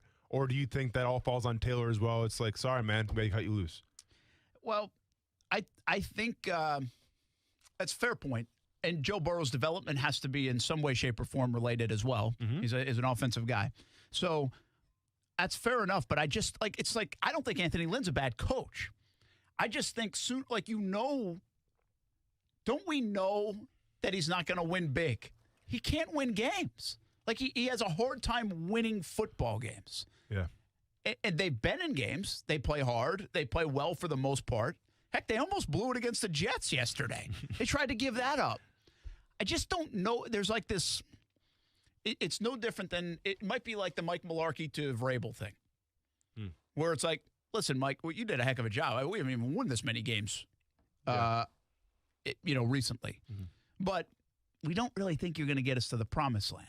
It always reminds me of the Chicago Cubs when they brought in Madden. It was like, hey, it was like Renicky, I think, was the guy or something. And he had to go through all the hard times and the rebuild. And they're like, hey, we think we can get a guy that's going to win big. That's Joe Madden. Boom, bring him in here. I think a little bit like that with the Dodgers. I mean, Dodgers had Don Mattingly. Mattingly was just named the coach of the year, manager of the year in the NL. Yeah. But they just didn't see him winning it all. It was like, I don't know if he can get all the way there. Dave Roberts it took Dave Roberts even a little bit. So I think that happens in sports sometimes. They did that with the Raptors.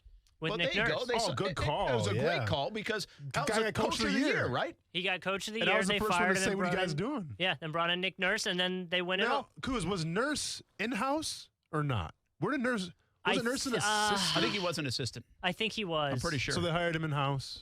And then I think they just brought him up. But, I mean, and the big argument with that is Kawhi came over, so that changed a lot of things. But still, I mean, he had done very well. And I don't know what that is, by the way. That is like an internal thing that you just have to get a feel for. But it goes back to kind of the Cardinals article that I was referring to last week. Mm-hmm. It's like, hey, Steve Wilkes, who knows? He didn't even get a fair shake. Josh Rosen, who knows? He didn't get a fair shake. Mm-hmm. But we think we can do this that's going to be way better even at their ceiling. Yeah. And then you do it. Well, I kind of feel, if I'm Cincinnati, I'm thinking about that. Now, you got to remember Cincinnati's a team that hung on to Marvin Lewis for a long time and didn't want to admit that. Yeah. But Marvin Lewis was that guy. Marvin Lewis could get you there. He could keep you competitive, but he couldn't win anything in the postseason. A1, yeah. And I really believe Anthony, I hate to say that about it because I think Anthony Lynn's probably a great man, and I think he's a really good coach. I just think when you lose this many close games, it's fair to ask, is this guy going to be able to go where you need to go? Yeah. He can do a lot of great things, which makes it very difficult to let go of. Because you're like, well, we could do worse. Absolutely. Could do worse. But if you are trying to do way better, I'm not sure Taylor and Cincy and Anthony Lynn are the guys. It's so hard because I feel like, especially nowadays, we tie quarterback production to head coaches, right? And Justin Herbert playing very well right now. Obviously, Joe Burrow was playing well until he got hurt. And, like, when you tie that production to the coaches, it's like, well, let's see what these guys got. That's a fair point. But to be fair, though, if you go, like, to the Eagles right now and Doug Peterson, I mean, how much longer does Doug Peterson have until people are starting to say, you know, let's get somebody new in here? Because Carson Wentz has obviously regressed big time. I think that will start this off. It'll start to build. I told you that last week. Especially when you have Jalen Hurts, too. It'll start to build, no doubt about it. I've got a coaching I want to throw out a coach there and see if you'd be interested in Jacksonville if there is a change. Yes, I'm interested. How much you offer me? No, not you. Oh, okay. Well, that's coming up next. Action Sports Jacks on ESPN 690.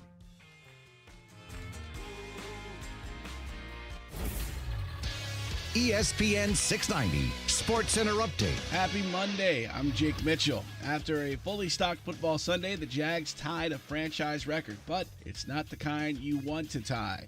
Jags have lost 9 straight games for the second time in franchise history after being dominated by the undefeated Pittsburgh Steelers. Rookie Jake Luton struggled as he threw for only 151 yards, but additionally threw 4 picks. Here's head coach Doug Marrone with his thoughts on the season. At the end of the day, I'm going to have to look in the mirror and say, okay, you know, have I done everything I possibly can? You know, if I've exhausted every avenue, have I, you know, motivated to the best of my ability, have I kept everything together? That's part of my job. That's my responsibility, and that's one I take a lot of pride in.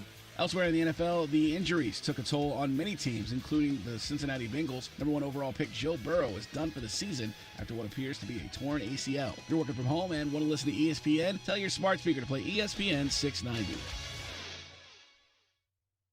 Unfiltered.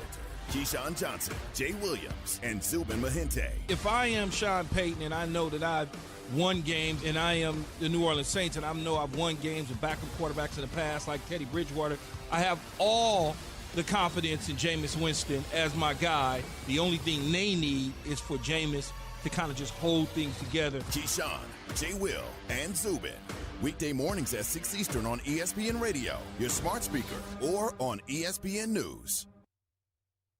Are you ready for it? Come on, you know what I'm talking about. Toyotathon is on. Yes, there's only one sale big enough to be called Toyotathon, and it's going on right now at Arlington Toyota. You can score amazing Toyotathon lease deals that'll put that new Toyota in your driveway today. So if you've been eyeing a sporty new 2021 Corolla LE, don't just eye it, drive it, and get a low Toyotathon lease for just $119 a month at Arlington. Or maybe it's a 2021 RAV4. Maybe that's your style. You're going to save on that, too, because right now at Arlington, you can lease a new 2021 RAV4 for just $204 a month. Get to Arlington for Toyotathon savings today, where you can lease a new 2020 Camry for as low as $162 a month. And with every new vehicle purchased from Arlington, you get a lifetime warranty with unlimited time and miles. Plus, you can buy with total peace of mind, thanks to Arlington's 30-day exchange policy. That's 30 days to love it or exchange it. Toyotathon is on, so don't wait. Shop safely in person at Arlington Toyota, 10939 Atlantic Boulevard, or online at arlingtontoyota.com. Visit arlingtontoyota.com/Toyotathon for full offer details.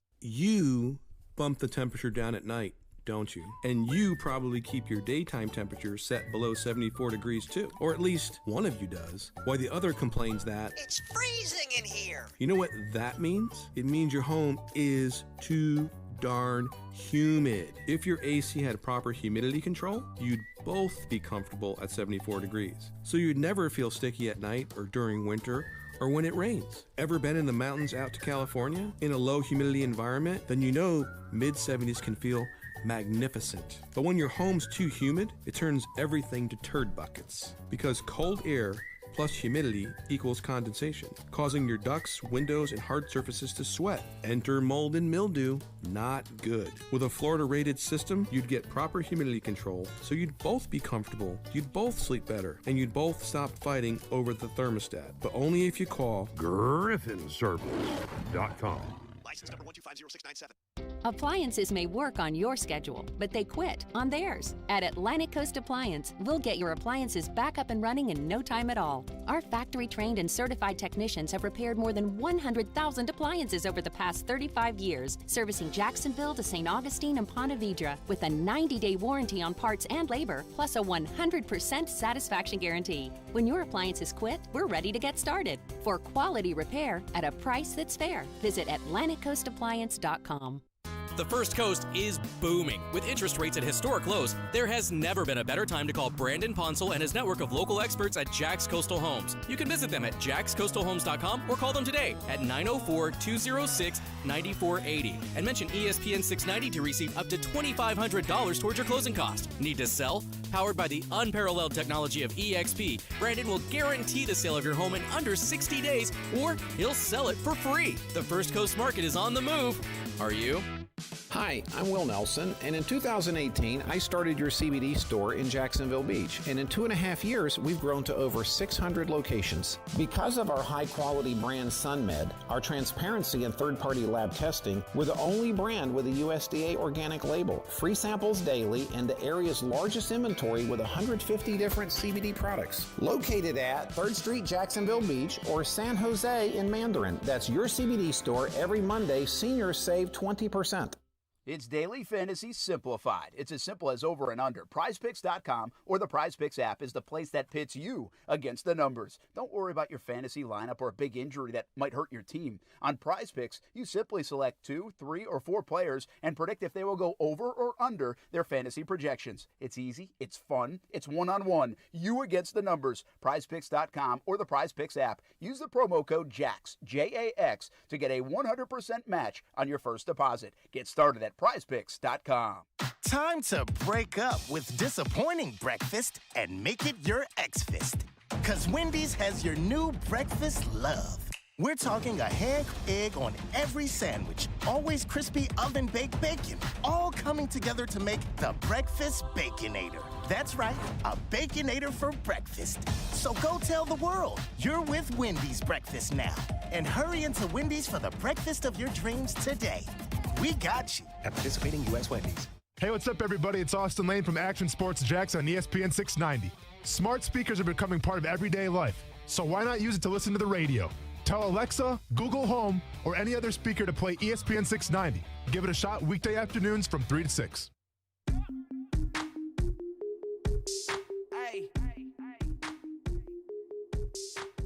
No. Just how we're going to approach our opponent, kind of a game plan. That's it. That's Doug Marrone when asked about his job security and questions or conversations with Shad Khan, Jaguars owner, and it has nothing to do with, hey, you're going to be fired in 2 weeks if you don't win. Or I always think that is interesting, though. Like in this business, you're like on your way out. Your boss kind of knows you're on your way out. Yeah. Yet you still have these conversations like, hey, we're trying to work for the common good and win a game on Sunday and all that stuff. It's kind of odd. It'd be such a... Like, it's easier in our worlds, right? Like, in the business world, it's like, yeah, you don't really have to talk to your boss every day. Most people don't. Yeah. Like, they're up there in that corner office. I do. Well, I mean... Yeah, well, I'm not your boss. Like, I don't sign your check. Kind of. I mean, yeah, but you tell me what to do. I'm talking about the guy that's... Yeah, I do tell you what to do. You tell me what to do. You're right about that. You're my boss. Yeah, okay. But that guy signs the checks. Like, I can't fire you. You can't? Well, probably could. But exactly. Yeah. So you're my boss. Yeah. Anyways, the end. Yeah, that's true. Yeah. Let's get to Bruce on the phone. Awkward. I don't know how to handle this situation. Bruce, what's happening, man? Hey, gentlemen, I really enjoy your show. It's a great alternative to some other stations. I appreciate that. Thanks for checking us out. No, I mean it from my heart. But I've been to every game for the last 12 years, and except with the exception of this year. But I made the mistake of going yesterday and wasting $500. But I want to congratulate Mr. Khan on his franchise more than doubling in value while he became the second fastest owner to 100 losses. Nice job. And secondly, we were talking about Marrone, and I saw something yesterday which just blew my mind. When they had a less than 4th and 1, the Jags, when the game was still not totally out of hand, and they took a too much time penalty. Yeah. And then they sent the offense out on the field. And then they called a timeout. I mean, are they even paying attention? I tell you what, the Bruce. hell was that? Yeah, Bruce, that was an interesting one. Hey, Bruce, I'm going to comment on that, but real quick, if you're Shad Khan, obviously the 100 losses has become a topic around here. How do you think they can turn around? What would you like to see them do outside of obviously making changes? I'd like to see him sell the team to somebody who knows what the hell they're doing and that will stay in Jacksonville, to be honest. Interesting. All right, Bruce, appreciate it, man. Have a good Thanksgiving. Thanks for jumping in. Thanks for listening to the show here on Action Sports Jax on ESPN 690. So there's a few things there. Yeah, the play he brings up, I'm not going to lie to you. Here's what you want to know what I think happened? What's up? I think, and I don't think they will ever admit this, but I think what happened is 4th and 1 in their own end. They try to go out there and maybe are thinking about going for it. Yeah. And they get a delay of game penalty because they're throwing the punt team out. Well, then they take the punt team off the field, and they're like, you know what? What the hell? Let's go for it. Mm-hmm. Right? And so there's jockeying back and forth. But then they get out there, and they realize, oh, shoot, we got the delay of game penalty. It's 4th and 6. It's not 4th and 1. Yeah. I really think that's what happened. And so they were thinking 4th and 1, 4th and 1, 4th and 1, but they forgot they got the delay of game penalty instead of calling a timeout and not getting the delay of game penalty. And so again, you'll never get him to admit it, but I believe that's what's happening. Now, what you can hide behind is they were trying to get a 12 men on the field. That was the wackiest thing I've ever seen. Well, not ever. Yeah. But I've never seen that, and I've watched the Jags play for 12 years. Listen, I'm just saying right now, if they would have went for it on 4th down when it was 4th and 6 after that penalty, I would have turned the TV off. And no, I'm not even exaggerating. I'm not even joking. If they would have went for it, I would have been done right there. Part of me would have wanted to see your 3-game takeaways after that, though. You know what? Wouldn't have saw him. Wouldn't have posted him. Simple as that. I would have been like, guys, I'm taking this week off. Sorry, no video. Have a good Thanksgiving. We'll talk to you later. That was such a bizarre play that I had people texting me and obviously on social media, but they're like, what was that? Dude, I'm not even lying. I had my remote ready. I'm like, is this what we're going to do? What, we're going to go for it now, Doug? Because I'm turning this thing off. I dare to go for it on 4th and 6. I was literally in front of my TV like this with my family. And Cody's like, what are you doing? I'm like, I'm not going to watch as if they're going to go for it on 4th and 6. Just telling you right now. A little more on Shad Khan when we come back on ESPN 690. Worthless warranties, slimy salespeople, shady subcontractors. It's no wonder people don't trust most roofing companies. At All Pro Roofing and Consulting LLC, we didn't trust them either. That's why we started our own roofing company. With more than 25 years of experience, we offer industry-leading warranties, simple, fair financing, and no subcontractors. Residential, commercial, even multifamily properties. At All Pro Roofing and Consulting, we've got you covered. Learn more at allproroofingllc.com. Boss, hit the gas! What's going on? You were supposed to check to see if that house had anyone home. Now their porch is on fire. Boss, I didn't do it. The ding-dong doorbell camera just burst into flames and started melting. Oh, so it's true. Those things are fire hazards. Yeah, and now we know another big difference between those cheap ding-dong doorbell cameras and a SafeTouch security system. Well, yeah, with SafeTouch, homeowners don't have to worry about their video cameras getting hacked. Or employees spying on customers. Or bursting into flames. Uh-oh. Fire department's coming, boss. Time to go. I'm way ahead of you. By the way, your eyebrows are completely gone. Oh, well. Maybe it's an improvement. Just so I know you still got your senses, recite the Crooks R Us golden rule again. Stay away from SafeTouch houses. Don't worry. It's burned into my brain. Crooks know to stay away from SafeTouch houses. Hi, I'm Lester Jackson, president of SafeTouch Security Systems. No one beats our technology or our price. Call SafeTouch today at 888-723-8682 or go to safetouch.com. State license number EF233.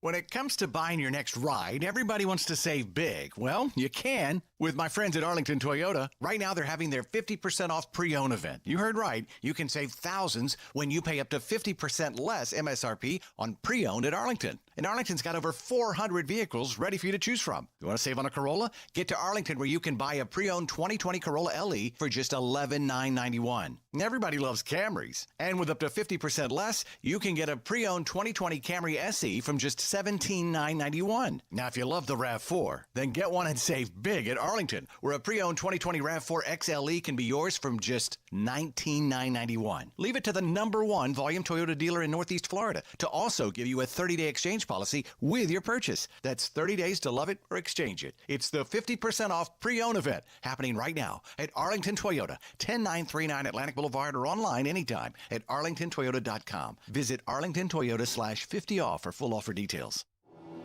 Nothing is certain except death and taxes. And your appliance is breaking down as soon as they're out of warranty. At Atlantic Coast Appliance, we can't help with the first two, but we've got the third one covered. Our factory-trained and certified technicians have been repairing appliances for more than 35 years, with a 90-day warranty on parts and labor and a 100% satisfaction guarantee. For quality repair at a price that's fair, trust Atlantic Coast Appliance. AtlanticCoastAppliance.com. That's AtlanticCoastAppliance.com.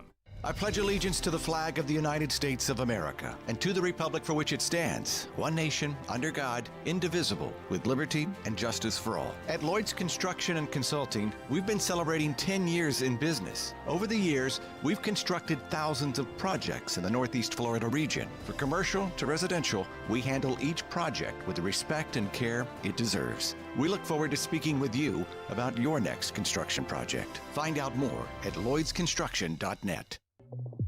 The radio you're listening to is about to get a whole lot better. Because SiriusXM is free now through December 1st, no credit card required. Just press the SAT button in your car and hear ad-free music like never before. Dedicated, expertly curated channels for everything from country and pop to rock and hip-hop. Plus sports talk and news, and even more available for free online and on the app. Just press the SAT button in your car and listen free to SiriusXM through December 1st. There's no place like home for the holidays, or HomeDepot.com for holiday decor, with Black Friday prices inside and out, like artificial Christmas trees starting at just $39.98, or outside lights and playful inflatables to bring joy to the neighborhood. Order online, and you'll even get free delivery. Holiday decorating improved, with a wide assortment of holiday decor from HomeDepot.com. How doers get more done. Free standard shipping on most online orders over $45. Some exclusions apply while supplies last. This hour, an MRI has revealed Bengals rookie quarterback Joe Burrow has a torn ACL, MCL, and other structural issues in his left knee, reports ESPN's Adam Schefter and Ben Baby. Coach Zach Taylor says Burrow will have season-ending surgery. It all adds up to a failure of a 2020 for Cincinnati, explains Ben Baby. You cannot accelerate your rebuild anymore until Joe Burrow comes back. You know, Joe Burrow obviously did not have a normal preseason because of COVID-19. You needed him to get all these reps that he could in 2020, and he was making, weekly progress, and you started to feel good about what he was able to do. And now all of that is on hold, and you have to continue this whole rebuilding process into 2021. ESPN Bengals reporter Ben Baby with Chiney and Mike Golick Jr. Vikings receiver Adam Thielen on the COVID-19 reserve list. He leads the NFL with 11 touchdown catches. The Ravens facility closed after at least 4 members of the organization, including running backs Mark Ingram and J.K. Dobbins, tested positive for COVID-19. A source told ESPN's Chris Mortensen there has been no change for the status of the Thursday night game against the unbeaten Steelers. We're back on Tuesday, reacting to the Buccaneers and the Rams on Monday night. So where will the winner be in my real rankings? And what about the loser? Will they miss the playoffs? Keyshawn, J. Will, and Zubin, Tuesday, 6 Eastern on ESPN Radio. Broadcasting live from the ESPN 690 Anajar and Levine studios. Anajar and Levine Accident Attorneys. Call 904-600-4000. That's 904-600-4000. ESPN 690. Jacksonville's home for ESPN Radio. WOKV Jacksonville. Listen live everywhere you go on ESPN690.com. ESPN 690, a Cox Media Group station. Broadcasting live from the ESPN 690 Anajar and Levine studios. This is Action Sports Jacks on ESPN 690 with Brent Martineau and Austin Lane. Hey, welcome back. Action Sports Jacks on ESPN 690. Matthew Driscoll, UNF men's basketball coach, going to join us in just a moment. But Bruce called in, and he had a couple things. That crazy play, whatever that was on 4th down. Yeah. We talked about. But he mentioned Shad Khan and the 100 losses. I don't know how to fix that, right? I mean, you're not going to catch up to the record. The record is bad.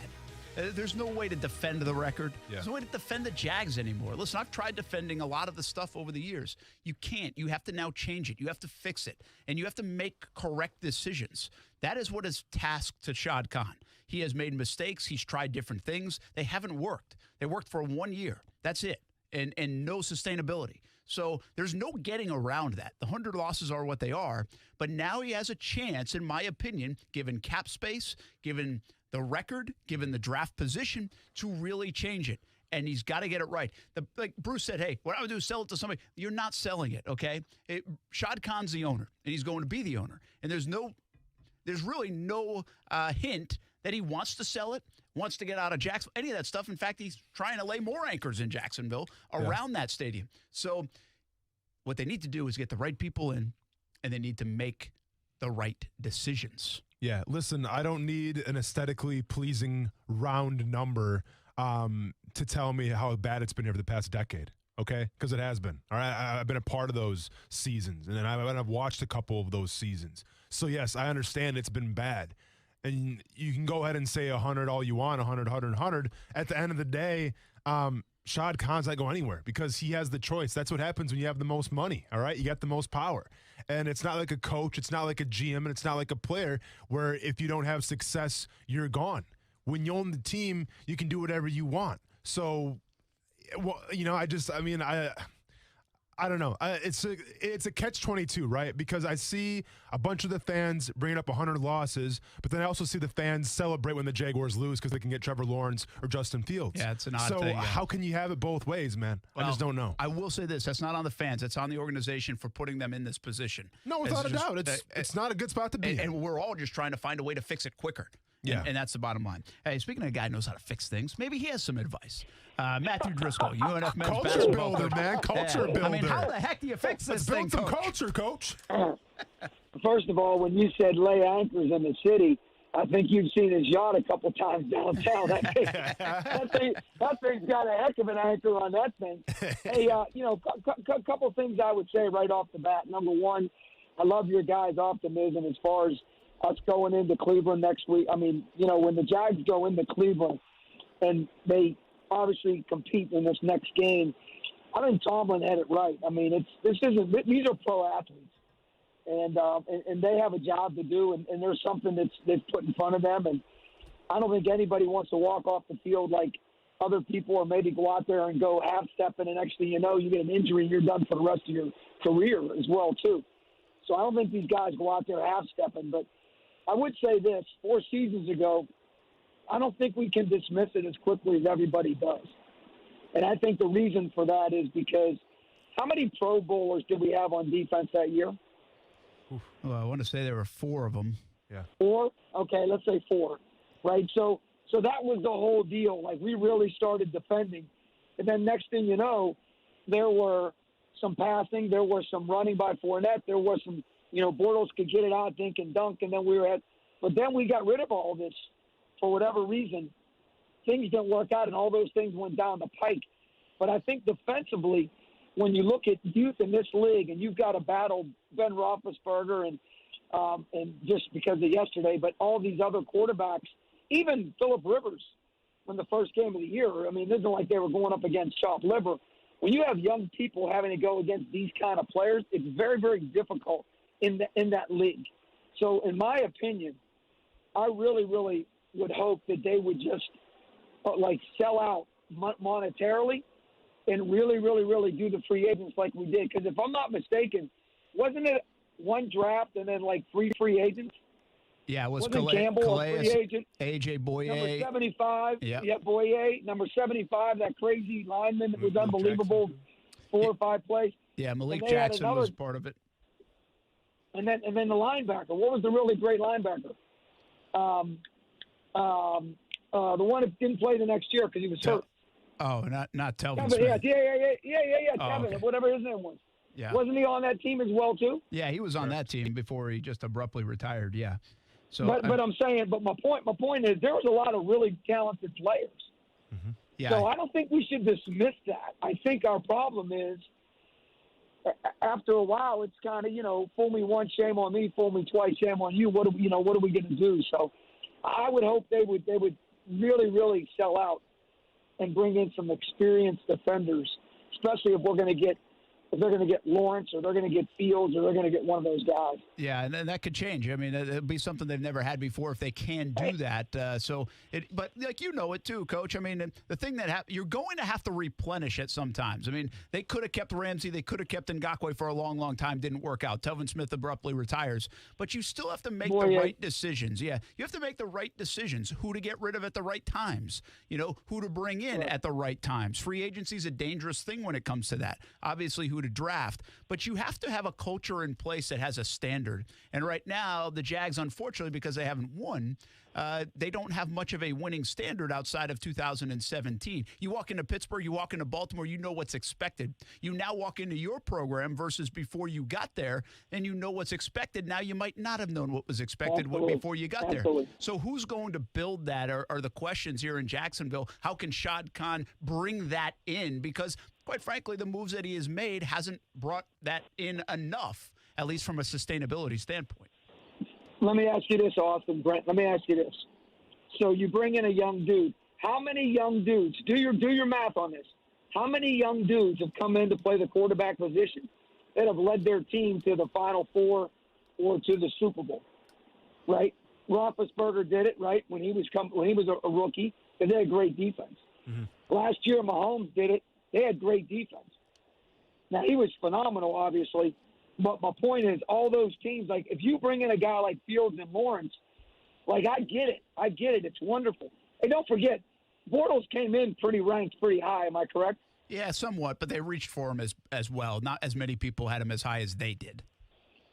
Okay, I can live with that. I don't know the ins and outs like you do, but my point is you can bring in all these guys you want, but you better have a defense. Yeah. No, I mean, yeah. Like this, like I'll give you another great one, Lamar Jackson.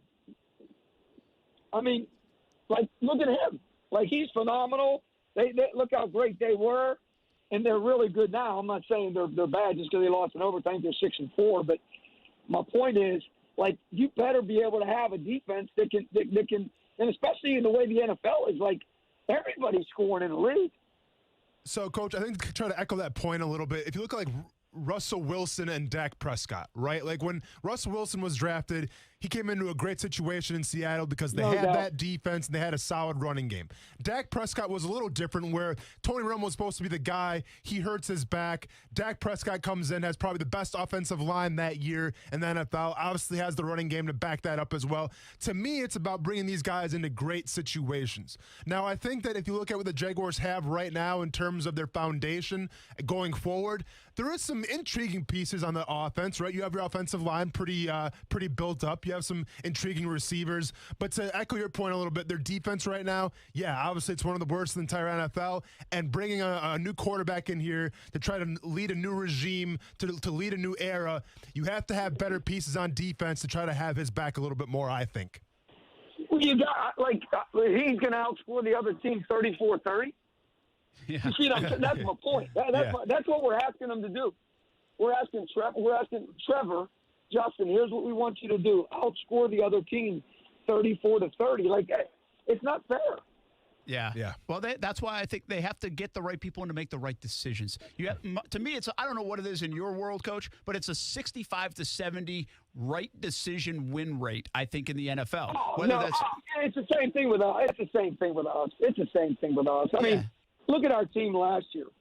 I mean, that was, the same team the year before, but, with the Horkler thing and a 6-game losing streak, and then now all of a sudden those guys become older, they become seniors, they become a little bit more this and that, and now you reload, and you're just going at it again with this new core of guys that we have coming back, and then you add on those new pieces. So it's the culture they're coming into and the expectations, because here's the big thing, like, there's a disconnect with reality. You understand? When you're trying to build something, you're trying to win, there's a disconnect with reality when people are coming in. And the one thing you can't have that. So when these dudes are coming in and they see the fancy this and the bling this and this looks nice, well, guess what? And let me tell you what it took to get that. And that's where that culture piece comes into play that you guys are talking about. And the elephants in the room, like, this is what we do. This is the way we do it. Like when you come to play for us or when you come to play for the football teams you were talking about, that's where that separation comes into play. But you can't get it overnight, and you can't get it if you don't defend. And then on top of all that, you guys know this, the spirit and the esprit de corps that is constant in that locker room, it's got to be worth, what, one and a half? Yeah, one and a quarter, 1.5 wins a year? Yeah. Yeah, no doubt. And when those, you got those, we're 13-3 last year. When you look at that, when you win your third championship in 6 years, you're looking at that specifically and saying, where did our spirit, where did our culture, where did our guys' connectivity, like, the old days they called it, chemistry, but whatever. Dirty word. When did that, when did that truly take over a game, a situation? We won. I think 13 wins. We had 8 by double digits, and I think we had 3 more that we gave away toward the end of the game. So I'm with you. I hear you. I feel you. We understand it. Obviously, we've been, we've dealt with it. But I think we shouldn't. I'm happy that you guys talked about this today, and I'm glad. Like, they're pros, man. Like when they go on the field next Sunday, like, they're pros. Mm-hmm. Like we got to strap it on, and we've got to do something. I know people say throw the game, fix the game, get this, get that. Man, that's just that ain't how athletes do it, man. And that ain't the way it works. Coach, I had a question for you, and I'm glad we're talking about this topic right now because I want to bring this up a little bit. If you go back to 2017, my nose is hurting from all these COVID Q-tips. I got to put up my nose. Go ahead. I hear you, man. Try having my nose for once to see what happens, man. They mess around there. Listen, 2017, the Jaguars have a lot of success. 2018, adversity hits, it snowballs, and we know what happened after that. 2019 until now. So really, this is a team that when they faced adversity, whether it's internal, whether it's on the field, they haven't responded properly. Obviously, you coach a sport that there's a lot of adversity during a game, right? I mean, the game of basketball, it's nothing but ebbs and flows, the ups and downs. What do you do? Ebbs and flows. Yeah, how you like that, Coach? But what do you do when your team faces that adversity? Like, what are some of the messages that you get across, and how do you get your team to respond to say, you know what, guys, it could be snowballing right now, but we're going to draw a line in the sand and say, no, this is not who we are, and we have to recover from this? I think the one thing is when you talk about it a lot, when you show it a lot, when you demonstrate it a lot, when you say this is what it looks like, when you go through boot camp, when you go through mental fatigue, when you go through the grind, because that's what athletics is. It's the grind. If you can't accept the grind, you can't succeed where you want to go. Yeah. And you know they're going to come. Like, you know those problems are coming. Mm-hmm. You know it.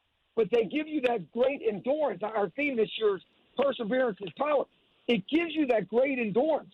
And you guys know, character is going to win at the end of the day. You got like talent's talent. When talent's going to be equal, right? When talent's equal, what's going to separate you? It's character. And what gives you character? It's endurance. And where do you get it from? Those ebbs and flows, those adversities, those things that are put in front of you where I'm not doing this, or we're not doing this, or we're missing this. Or okay, well, what do you want me to do? Want me to tell them we ain't playing? Want me to tell them to lay down? Want me to tell them, like, people love playing against us. But what happens is, and you know this, you guys know this, and athletes know this. So when you have endurance and you've got the ability to move forward, to persevere, right? Mm-hmm. When you have that endurance, it creates confidence. And in my opinion, confidence is something that's in your heart. It's God-given in your heart. Confidence is not me patting you on the back and saying, oh, good job, Johnny. Oh, way to go, Johnny. No, that's not confidence. That's called encouragement. Yeah. Confidence is in your heart because you look in the mirror and you say, I know what I'm doing. I know how to do this. I know I can overcome it. I know what I'm going to get done. Like, that's what it is. Like, that's what confidence is. And when you have that, those things hit you, they punch you, they knock you down, they maybe take you back a half a step, and then that's when you go forward and you go. And so when you have that in your heart, in my opinion, you'll never be disappointed when you compete. You'll never be disappointed when you compete. Matthew Driscoll, men's basketball coach, UNF Osprey, is with us here on Action Sports Shacks on ESPN 690. And I know you're talking to the millions of people that listen to our show every day, but you're on a bus, I believe, to Raleigh, North Carolina for a game Wednesday, and we might have just helped you give your pregame speech. Well, the bad thing is all the guys are sleeping or they got their earbuds in. So the only one who heard me is David, the bus driver. He's up there going 95. I'm trying to get him to slow down a little bit. Hey, Coach, we only got a couple more minutes, but love having you, and I'm glad basketball season's starting up for selfish reasons. Rick Pitino suggested maybe they should move this thing back. We're seeing a lot of cancellation. Yeah, well, first of all, he's not allowed to coach till January. I think he's got some kind of NCAA rule against him where he's not allowed to coach till January anyway. So Rick may want to get down to Miami and get 18 in a couple times. No, look, guys. Let's look at the reality of this. First of all, how much do you want to practice? You want to keep on practicing, Like we've been going at it now since August 17th. Thinking that the season was going to be on the 25th.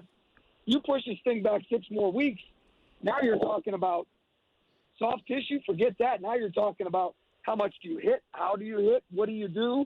How do you go? Like, it's time to get it on.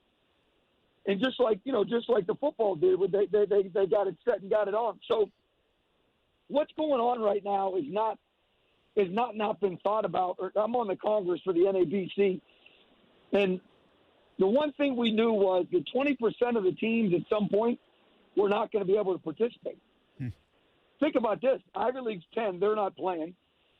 Patriot League's 10 teams, they're not playing till the conference. And then you add another, 40 teams in there that are in quarantine.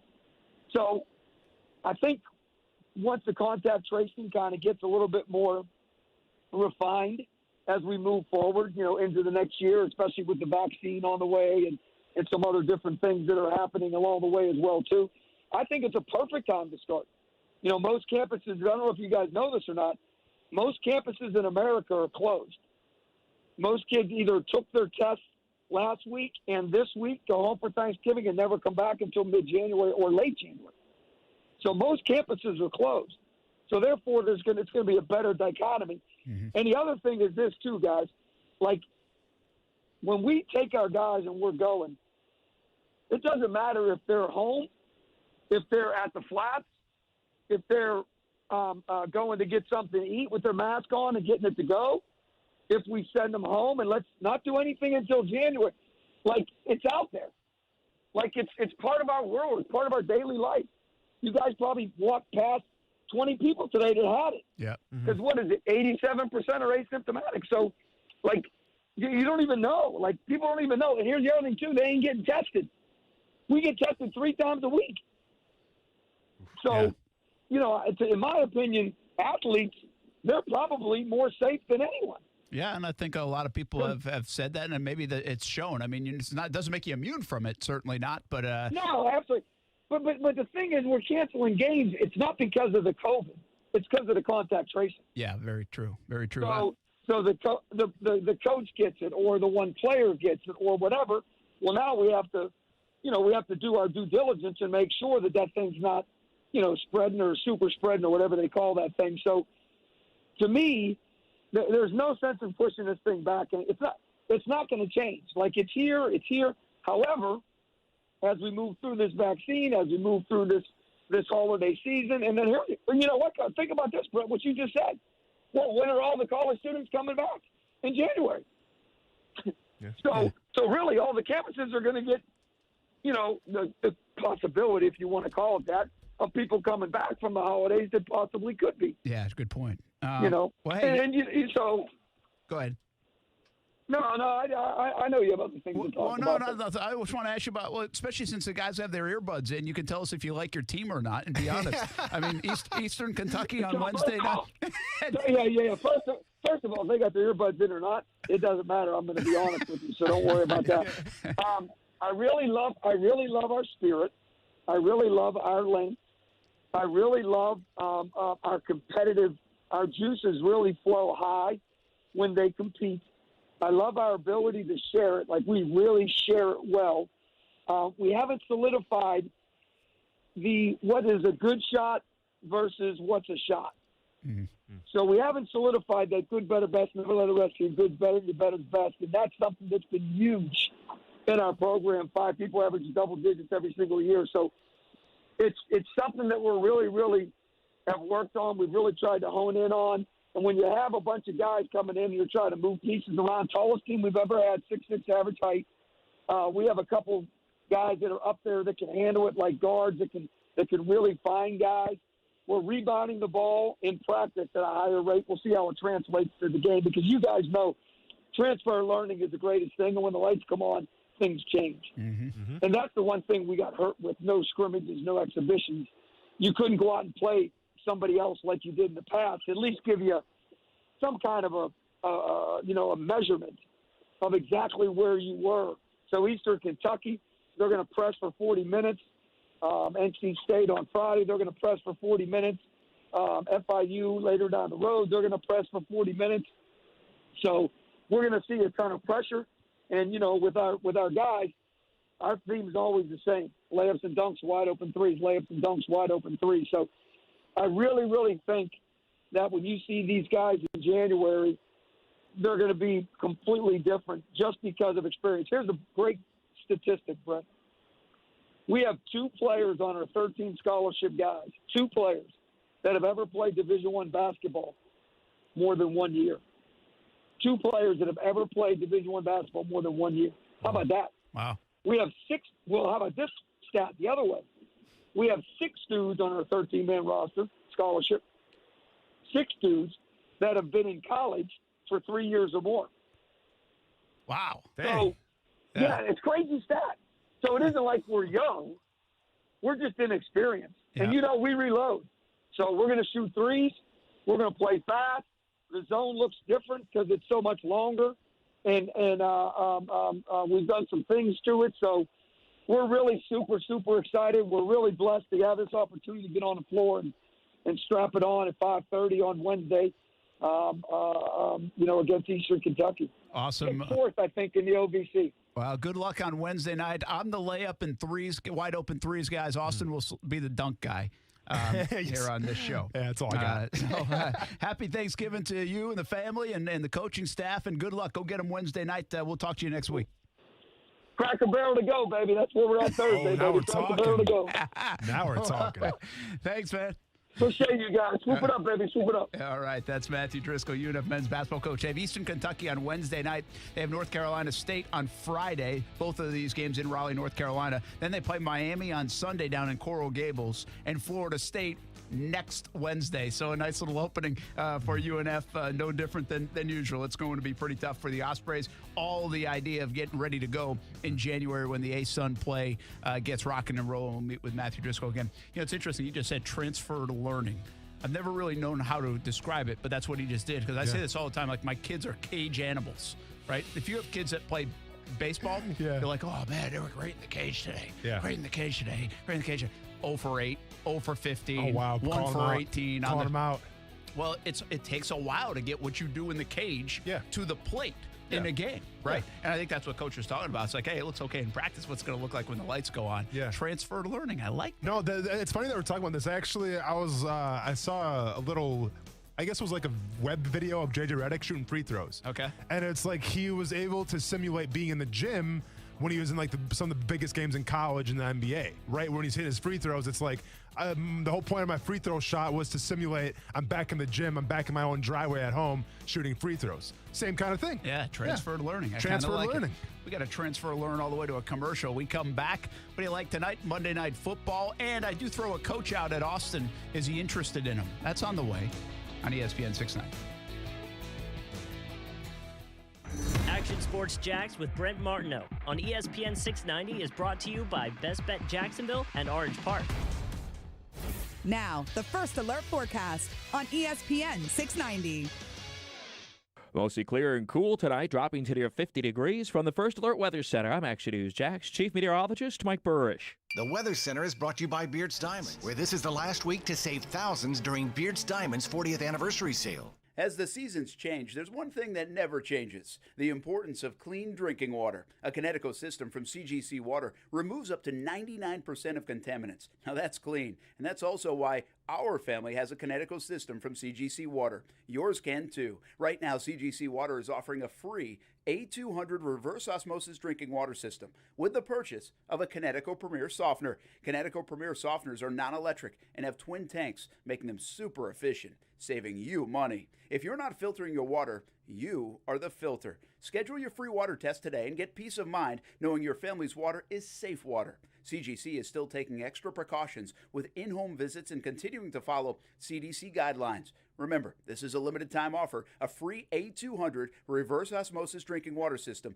with the purchase of a Connecticut Premier Softener. Financing available with approved credit. Just call 904-552-1242 or visit cgcwater.com. Serving Northeast Florida and Southeast Georgia, CGC Water Treatment, your local independent Connecticut dealer. Hi, it's Phil with the Phil Aiken Home Team at Keller Williams. When it comes time to sell your home, put me and the Aiken Home Team to work for you. Here's why.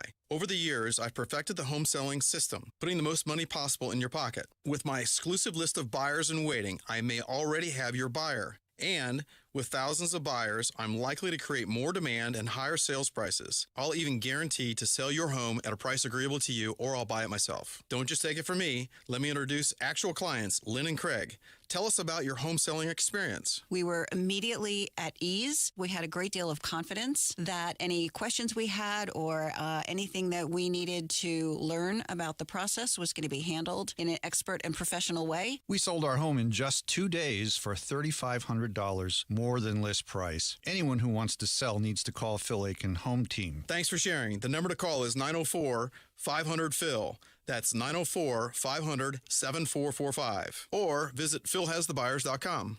No matter what you are driving, you can step up to luxury now at any of the Fields Auto Group dealerships in Jacksonville. Cadillac, Jaguar, Land Rover, Lexus, Mercedes-Benz, and Porsche.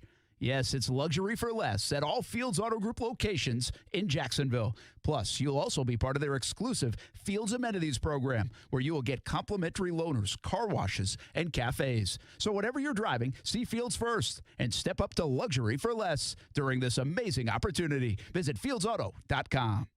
The pizza you'll soon be eating contains more than 55 years of tradition. Donato's Pizza started in Columbus, Ohio in 1963 with a commitment to serve delicious, fresh-made premium pizza. Donato's in Jax Beach is still proud to deliver their made-to-order, edge-to-edge goodness right to your door or at their convenient pickup window. Check out their unusually wide variety of options at 904donatos.com. It's no joke when they say they have something for everyone. That's 904donatos.com. Give it a try and see what you think. For more than 25 years, the potential for health improvement is seen with each patient that walks through our doors. Healthcare decisions don't have to be confusing. Make Island Doctors your medical practice. My husband and I have been coming to Island Doctors for approximately 10 years, and we have been very happy with them, and we trust them. Call us today and schedule a tour of one of our locations near you and take a look at our Best Wellness program, and welcome home. Call 1-877-434-4676 or visit islanddoctors.com. Worthless warranties, slimy salespeople, shady subcontractors. It's no wonder people don't trust most roofing companies. At All Pro Roofing and Consulting LLC, we didn't trust them either. That's why we started our own roofing company. With more than 25 years of experience, we offer industry-leading warranties, simple, fair financing, and no subcontractors. Residential, commercial, even multifamily properties. At All Pro Roofing and Consulting, we've got you covered. Learn more at allproroofingllc.com. Hi, it's Brian Kilmeade for Phil Aiken Home Team Keller Williams Realty. I'm talking with Greg and Gary about their recent home sale. Why did you call Phil Aiken? We called Phil Aiken because we had heard that his team will sell your house quickly and for more money than any of the other realtors in town. Tell us what happened. Phil Aiken and his A-team, they will make the process very easy. Sold in 4 days and got over asking price. Well, that's great. So how did you think they were able to sell it so fast? Because Phil has the buyers and they have the team that can get the job done quickly and stress-free. What would you tell a friend who is looking for a real estate agent to sell their home? Would I recommend Phil Aiken and the A-Team? Absolutely. Well, the results speak for themselves, right? Phil Aiken and his team have the systems and will even guarantee to sell your home in writing or buy it himself. Yes, we got better results than we expected. Thanks, Gary. Friends, hire the agent with the buyers looking to buy a home right now. Call Phil Aiken. Call 500-PHIL. That's 500-PHIL, or visit philhasthebuyers.com. After 4 decades in business, there's never been a sale this big at Beard's Diamonds. But this is the last week. You can save thousands. Believe it. Beard's Diamonds 40th anniversary sale. Save up to 40% on everything store-wide. Shop the largest inventory in North Florida. And save thousands. Believe it. All GIA certified loose diamonds, engagement rings, pendants, all designer settings, bracelets, earrings. Everything store-wide is on sale, up to 40% off. But hurry, this is the last week to save thousands.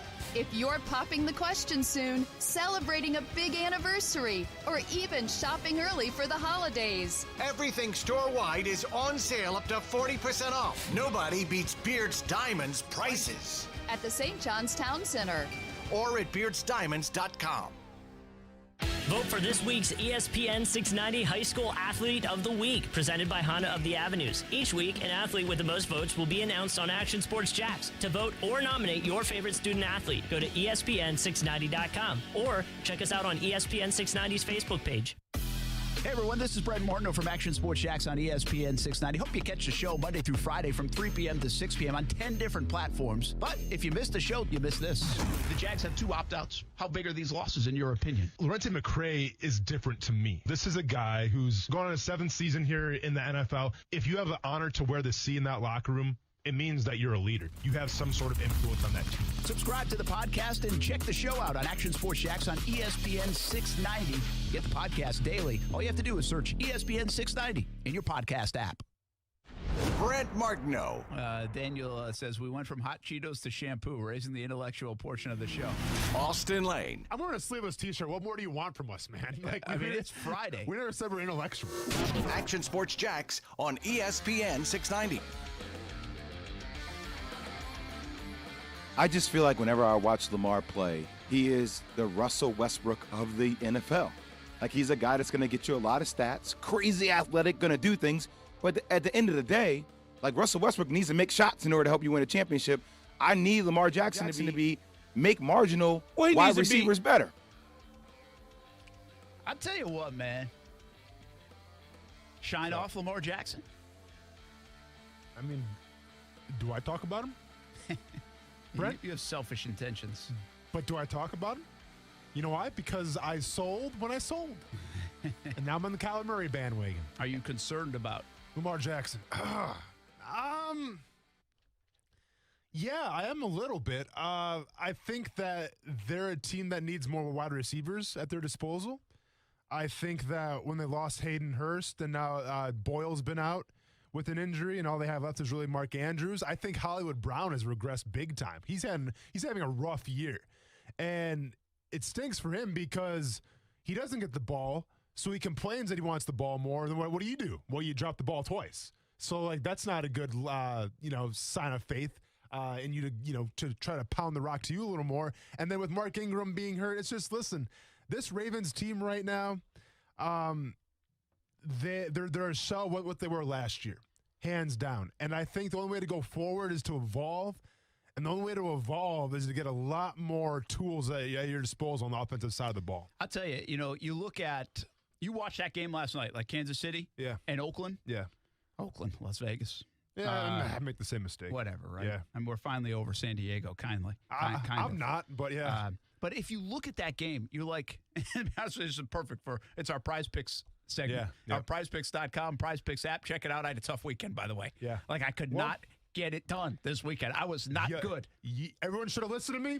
I said Antonio Gibson. What did Antonio Gibson do? Yep. I said Mike Davis. What did Mike Davis do? Now, Mike Davis got you 1.1 points to winning, so a little bit of a nail-biter, if you will, but I told you it was going to happen. And those are the two guys that I stacked all my lineups around. Yeah, it's fantasy, daily fantasy simplified right here, prizepicks.com, PrizePicks app, check it out. But, I think Lamar Jackson right now is I'm waiting for him to break out. Again, I put Lamar Jackson on my PrizePicks team yesterday. He's actually on my fantasy team as well. Yeah. And I'm like, okay, this will be the week. This will be the week. Especially his ability to run with the football, because that gets you the added bonus points right there. And I almost wonder if that's why he's struggling, because he put so much attention. It felt like, I don't know, we don't cover Baltimore every day, but it feels like he put so much attention on not running. Like staying in the pocket. I got to prove to everybody I'm a pocket guy. Yeah. No, you don't. You don't. I mean, not everybody is doing that. You don't have to prove that. If you can use your legs. I mean, people are using their legs, and it's okay. It's an okay thing. Don't worry about what everybody's saying. I feel like that almost got into his psyche a little bit. And he's not, or maybe teams are just doing a better job. But my reference to the Raiders and the Chiefs game is if you're playing Prize Picks, you got to pick the right guy. It's almost like the Steelers out here. Yeah. Like pick Juju Smith-Schuster. No, Ben decided to go to Deontay Johnson instead 500 times. Yeah, I know. Oh, and by the way, 1 point per reception. Well, so he was easily over. It was easy. Yeah. But you got to pick the right guy. Yeah. Right? And same thing with last night.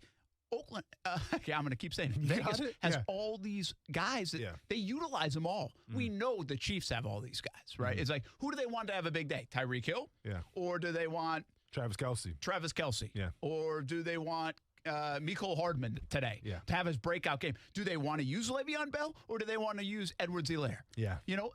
I don't see Baltimore having that many options. They have a few, and they beat you at the tight end spot with Andrews, and they used to have more tight ends, and they did have Hollywood Brown performing, and they had Ingram, and they add J.K. Dobbins. By the way, both those guys now with COVID-19. That's the update this week for our big Thursday night game, so we'll see what happens on Thanksgiving night. But they don't have the plethora of weapons, even the Steelers, the Raiders, the Chiefs have. I don't see that. They can't. They can't beat you with 5 or 6 guys. The great offenses right now can beat you with all those guys. Correct. And that's the thing about last year, though, Brent. Jackson was the weapon, right? Is he going to run? Is he going to pass? If he runs, we better be able to stop him. And this year, he's not running as much. And, if they do try to run with him, you have a quarterback spy on, you have a contain on, so he can't do that. So essentially what you're doing right now, if you're playing the Baltimore Ravens, is you're taking away Lamar Jackson's ability to run. And you keep him in the pocket. Now, when he's in the pocket, how good of a passer is he truly? Well, he's okay. But once again, he doesn't have the weapons to be successful. Let's be honest. If you're Tom Brady, if you're Drew Brees, and you put those guys on the Ravens roster right now in terms of their offensive weapons, you think they're pretty happy to be there? Absolutely not. Right? That they would much rather take the Saints offense and the Bucs offense. So with that being said, I think you just need a lot more tools at your disposal if you're the Baltimore Ravens. If you haven't checked out prizepicks.com yet, or the PrizePicks app, you got to do it. We're having a blast with it. We talk about it all the time. Hey, how'd you do? Did you win? Did you lose? But here's how you can get involved. Check them out on the app, prizepicks.com. You can also get, if you put in the entry code, the promo code JAX, J-A-X, up to 100% match of your first deposit. So go play along. And I'll be honest with you, I'm confusing myself. Thursday night, I thought it was going to be this high-scoring game. It's 28-21. It wasn't this back and forth. It was long drives. Yeah. Yesterday afternoon in the NFL, it was like defense showed up. It's mid-November. It's time to play defense. There were games that didn't even get out of the 20s, most every game. Then in the afternoon set of games, we had this 31-28, 34-31, 35-30, whatever it was, those kind of games. So what to expect tonight is interesting. It is. You have potentially good offenses, but really a team in the Rams that's known for McVay, so you think offense, but it's really a good defense. They have proven to be one of the best defenses in the NFL. Rams against the Bucs. It's a tricky one tonight. This is a tricky one. And if I'm trying to analyze this and say, where do I see value? Who can hit the overs right now on the projections? There's 2 guys that I kind of have a keen eye on, right? I had Antonio Gibson and Mike Davis for the Sunday slate. These 2 guys, I think, could kind of overseed projection just a little bit just because of the matchup and who they're going against. My first guy, I got to go Cooper Kupp. All right, Cooper Kupp's been very consistent in getting the lion's share of targets, and I think which could be a kind of a track meet, a high-scoring game. I think Cooper Kupp can get that 14.6, which has been set up before him. The other guy, and then listen, this one's a little more tricky.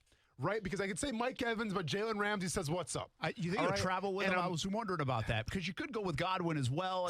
But the thing with Chris Godwin is to put him in the slot, and I don't see Jalen Ramsey going to the slot. I think Mike Evans is going to be the key guy that the Rams try to take out with Jalen Ramsey. So with that being said, and if what I say is going to be true, Mike Evans, sorry man, can't take you. Then I see Chris Godwin, I see Antonio Brown. Chris Godwin, 14 points projection. Antonio Brown, 13 points projection.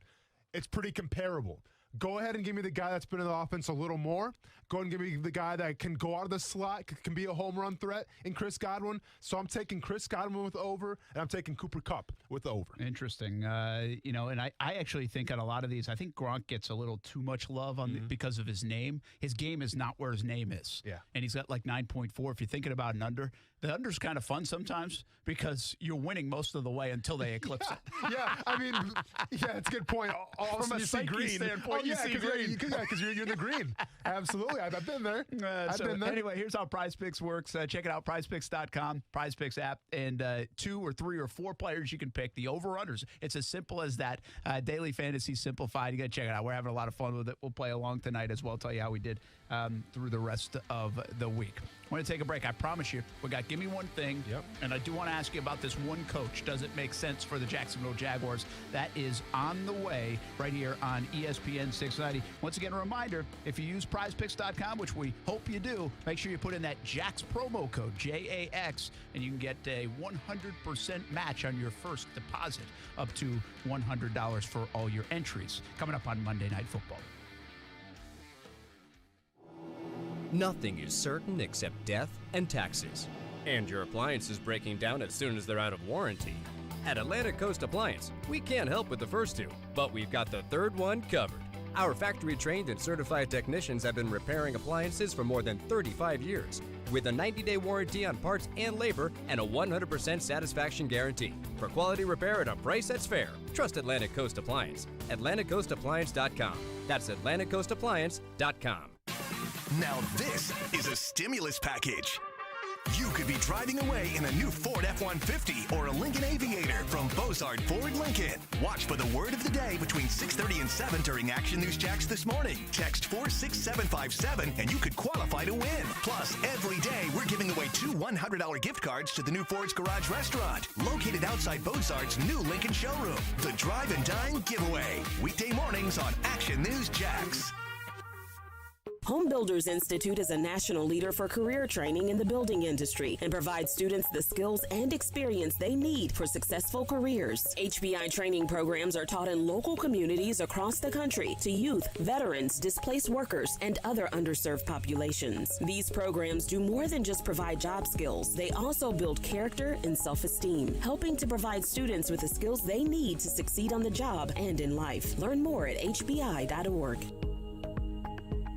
It's Daily Fantasy Simplified. It's as simple as over and under. PrizePicks.com or the PrizePicks app is the place that pits you against the numbers. Don't worry about your fantasy lineup or a big injury that might hurt your team. On PrizePicks, you simply select 2, 3, or 4 players and predict if they will go over or under their fantasy projections. It's easy, it's fun, it's one-on-one. You against the numbers. PrizePicks.com or the PrizePicks app. Use the promo code JAX, J-A-X, to get a 100% match on your first deposit. Get started at PrizePicks.com. It is the home of the Action Sports Jacks Dream 18, and make it your home course as well. The golf club at Southampton in North St. Johns County, located off County Road 210. It's family owned and operated. Southampton is a fun course to play, and the golf club at Southampton offers club membership programs starting at just $79. With its elite practice facilities and player-friendly golf course design, it'll be your gateway to a great time with the family or with your buddies. For information on the membership programs, call the golf club at Southampton, 904-287-PLAY. Again, it's 904-287-PLAY.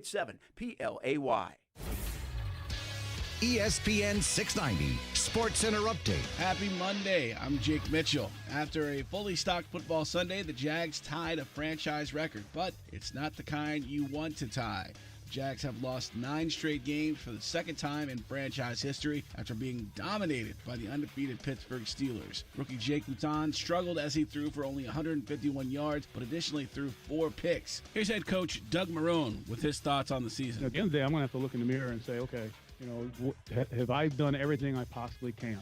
Have I've exhausted every avenue? Have I, motivated to the best of my ability? Have I kept everything together? That's part of my job. That's my responsibility. And that's one I take a lot of pride in. Elsewhere in the NFL, the injuries took a toll on many teams, including the Cincinnati Bengals. Number 1 overall pick Joe Burrow is done for the season after what appears to be a torn ACL. If you're working from home and want to listen to ESPN, tell your smart speaker to play ESPN 690. The Max Kellerman Show. Goff is dependent upon surroundings. He's not Aaron Rodgers. He's not Patrick Mahomes. He's not someone like that. Boy, this guy's going to be great no matter where he is. He's not quite that, right? But we've seen Goff deep into a season a couple years ago on the kind of outskirts through the Rams Super Bowl season. Remember that? The Max Kellerman Show. Weekday afternoons at 2 Eastern on ESPN Radio, your smart speaker, or wherever you stream your audio. If you're usually listening to ESPN 690 in your car, but your boss has you working from home this week, well, take us with you. Hey, what's up, everybody? It's Austin Lane from ESPN 690 and Action Sports. Jax, tell Amazon Echo or Google Home, play ESPN 690, and enjoy all that sweet listening coverage.